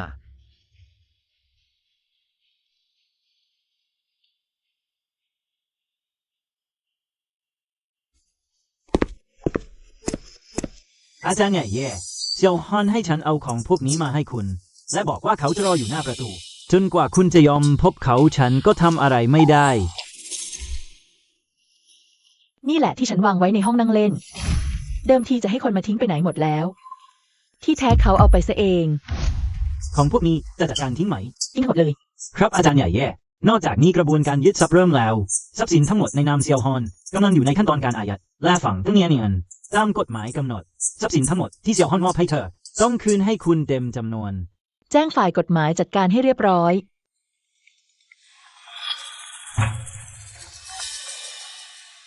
จองเนียนนี่มีเรื่องอะไร อาจารย์ใหญ่เย่ขอร้องท่านขอความกรุณาด้วย ฉันใช้คืนไม่ไหวจริงๆ ฉันรู้ว่าผิดแล้ว ฉันรู้ว่าห้ามยุ่งกับศาสตราจารย์เสี่ยวขอร้องท่าน เงินก่อนหน้านี้ฉันใช้หมดแล้ว หลายวันมานี้ฉันไปขอยืมเงินทัวร์รวบรวมเท่าไหร่ก็ไม่พอขอร้องท่าน อาจารย์ใหญ่เย่ขอแค่ท่านไม่ยึดทรัพย์ ฉันยอมทำทุกอย่าง ได้ งั้นฉันจะให้โอกาสคุณอีกครั้งมาในห้องทำงานฉัน ขอบคุณมากอาจารย์ใหญ่เย่ฉันจะรีบไป เรียกแซวฮอนเข้ามาด้วย เขาไม่เคยคิดว่าจำเนียนงานเป็นเด็กผู้หญิงที่อ่อนโยนดีและไม่รู้เรื่องโลกมาก่อนเหรอ วันนี้ฉันจะตบหน้าของเขาอีกครั้ง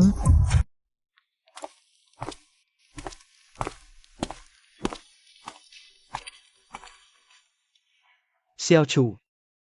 ในที่สุดคุณก็ยอมเจอฉันแล้ว อย่าพูดเยอะเข้าประเด็นเลย คุณอยากให้ฉันขอโทษ อยากให้ฉันเสียใจ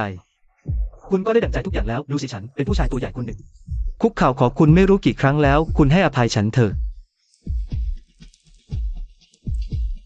แล้วจองนีอันนี้อะล่ะ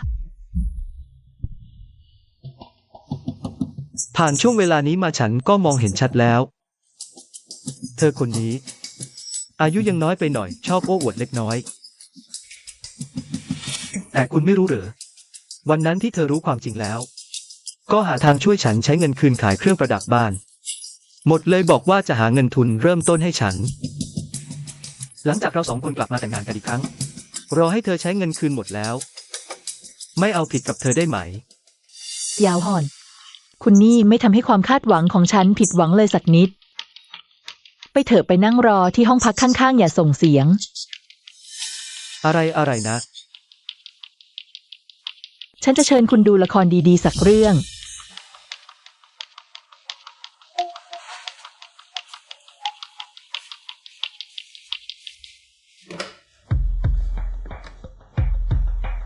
เรียกจองนีอันนิงเข้ามา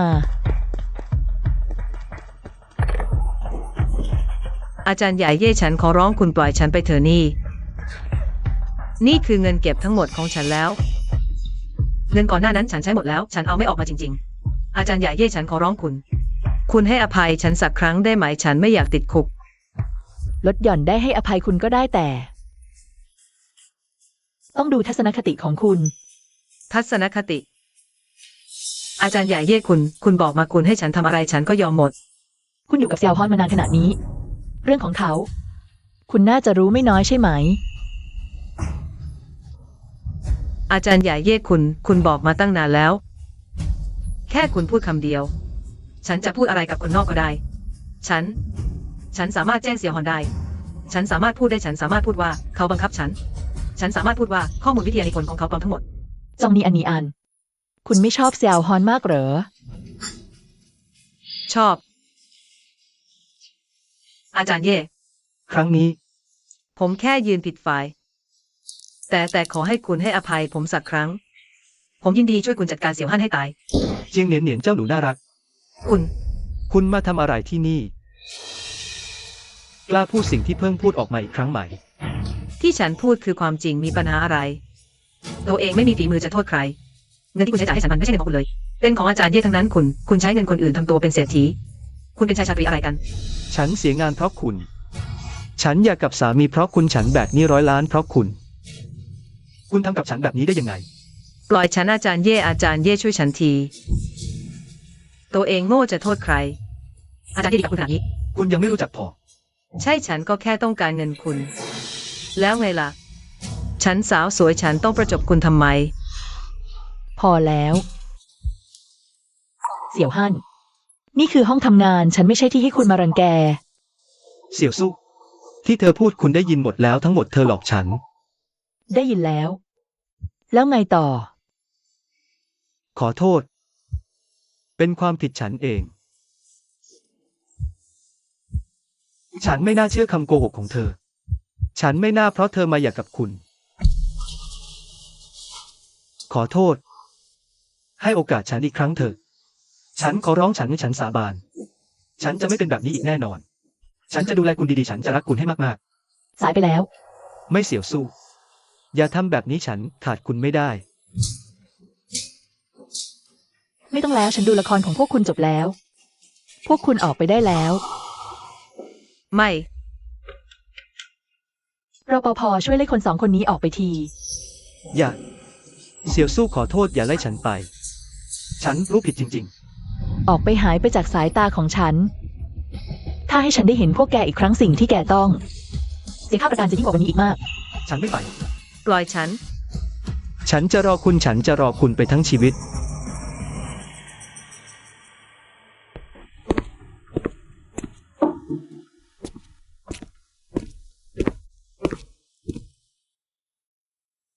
อาจารย์เย่คุณสบายดีไหม ฉันนี่เป็นรายการส่งมอบงานของคุณเป็นอย่างไรบ้าง คุณก็น่าจะเข้ารับตำแหน่งแล้วสิหัวหน้าสถาบันซู ฉันจัดการการส่งมอบเรียบร้อยแล้ว นอกจากนี้สำหรับงานต่อไปในอนาคต ยังต้องขออาจารย์เย่ช่วยดูแลให้เยอะๆด้วยค่ะ พูดอะไรที่เกรงใจเลยหัวหน้าสถาบันซู เมื่อคุณเข้ารับหน้าที่สถาบันวิจัยเรียบร้อยแล้ว เสี่ยวหานก็เป็นแค่อดีตไปแล้ว ต่อจากนี้ฉันก็ควรจะโฟกัสกับงานของตัวเองแล้ว อาจารย์เย่ผมสัญญาว่าจะไม่ทำให้ความไว้วางใจของคุณผิดหวัง จะช่วยเหลือท่านอย่างเต็มที่และขออวยพรให้ท่านในบทใหม่ของชีวิต สดใสและเจิดจ้าเสมอ ขอบคุณ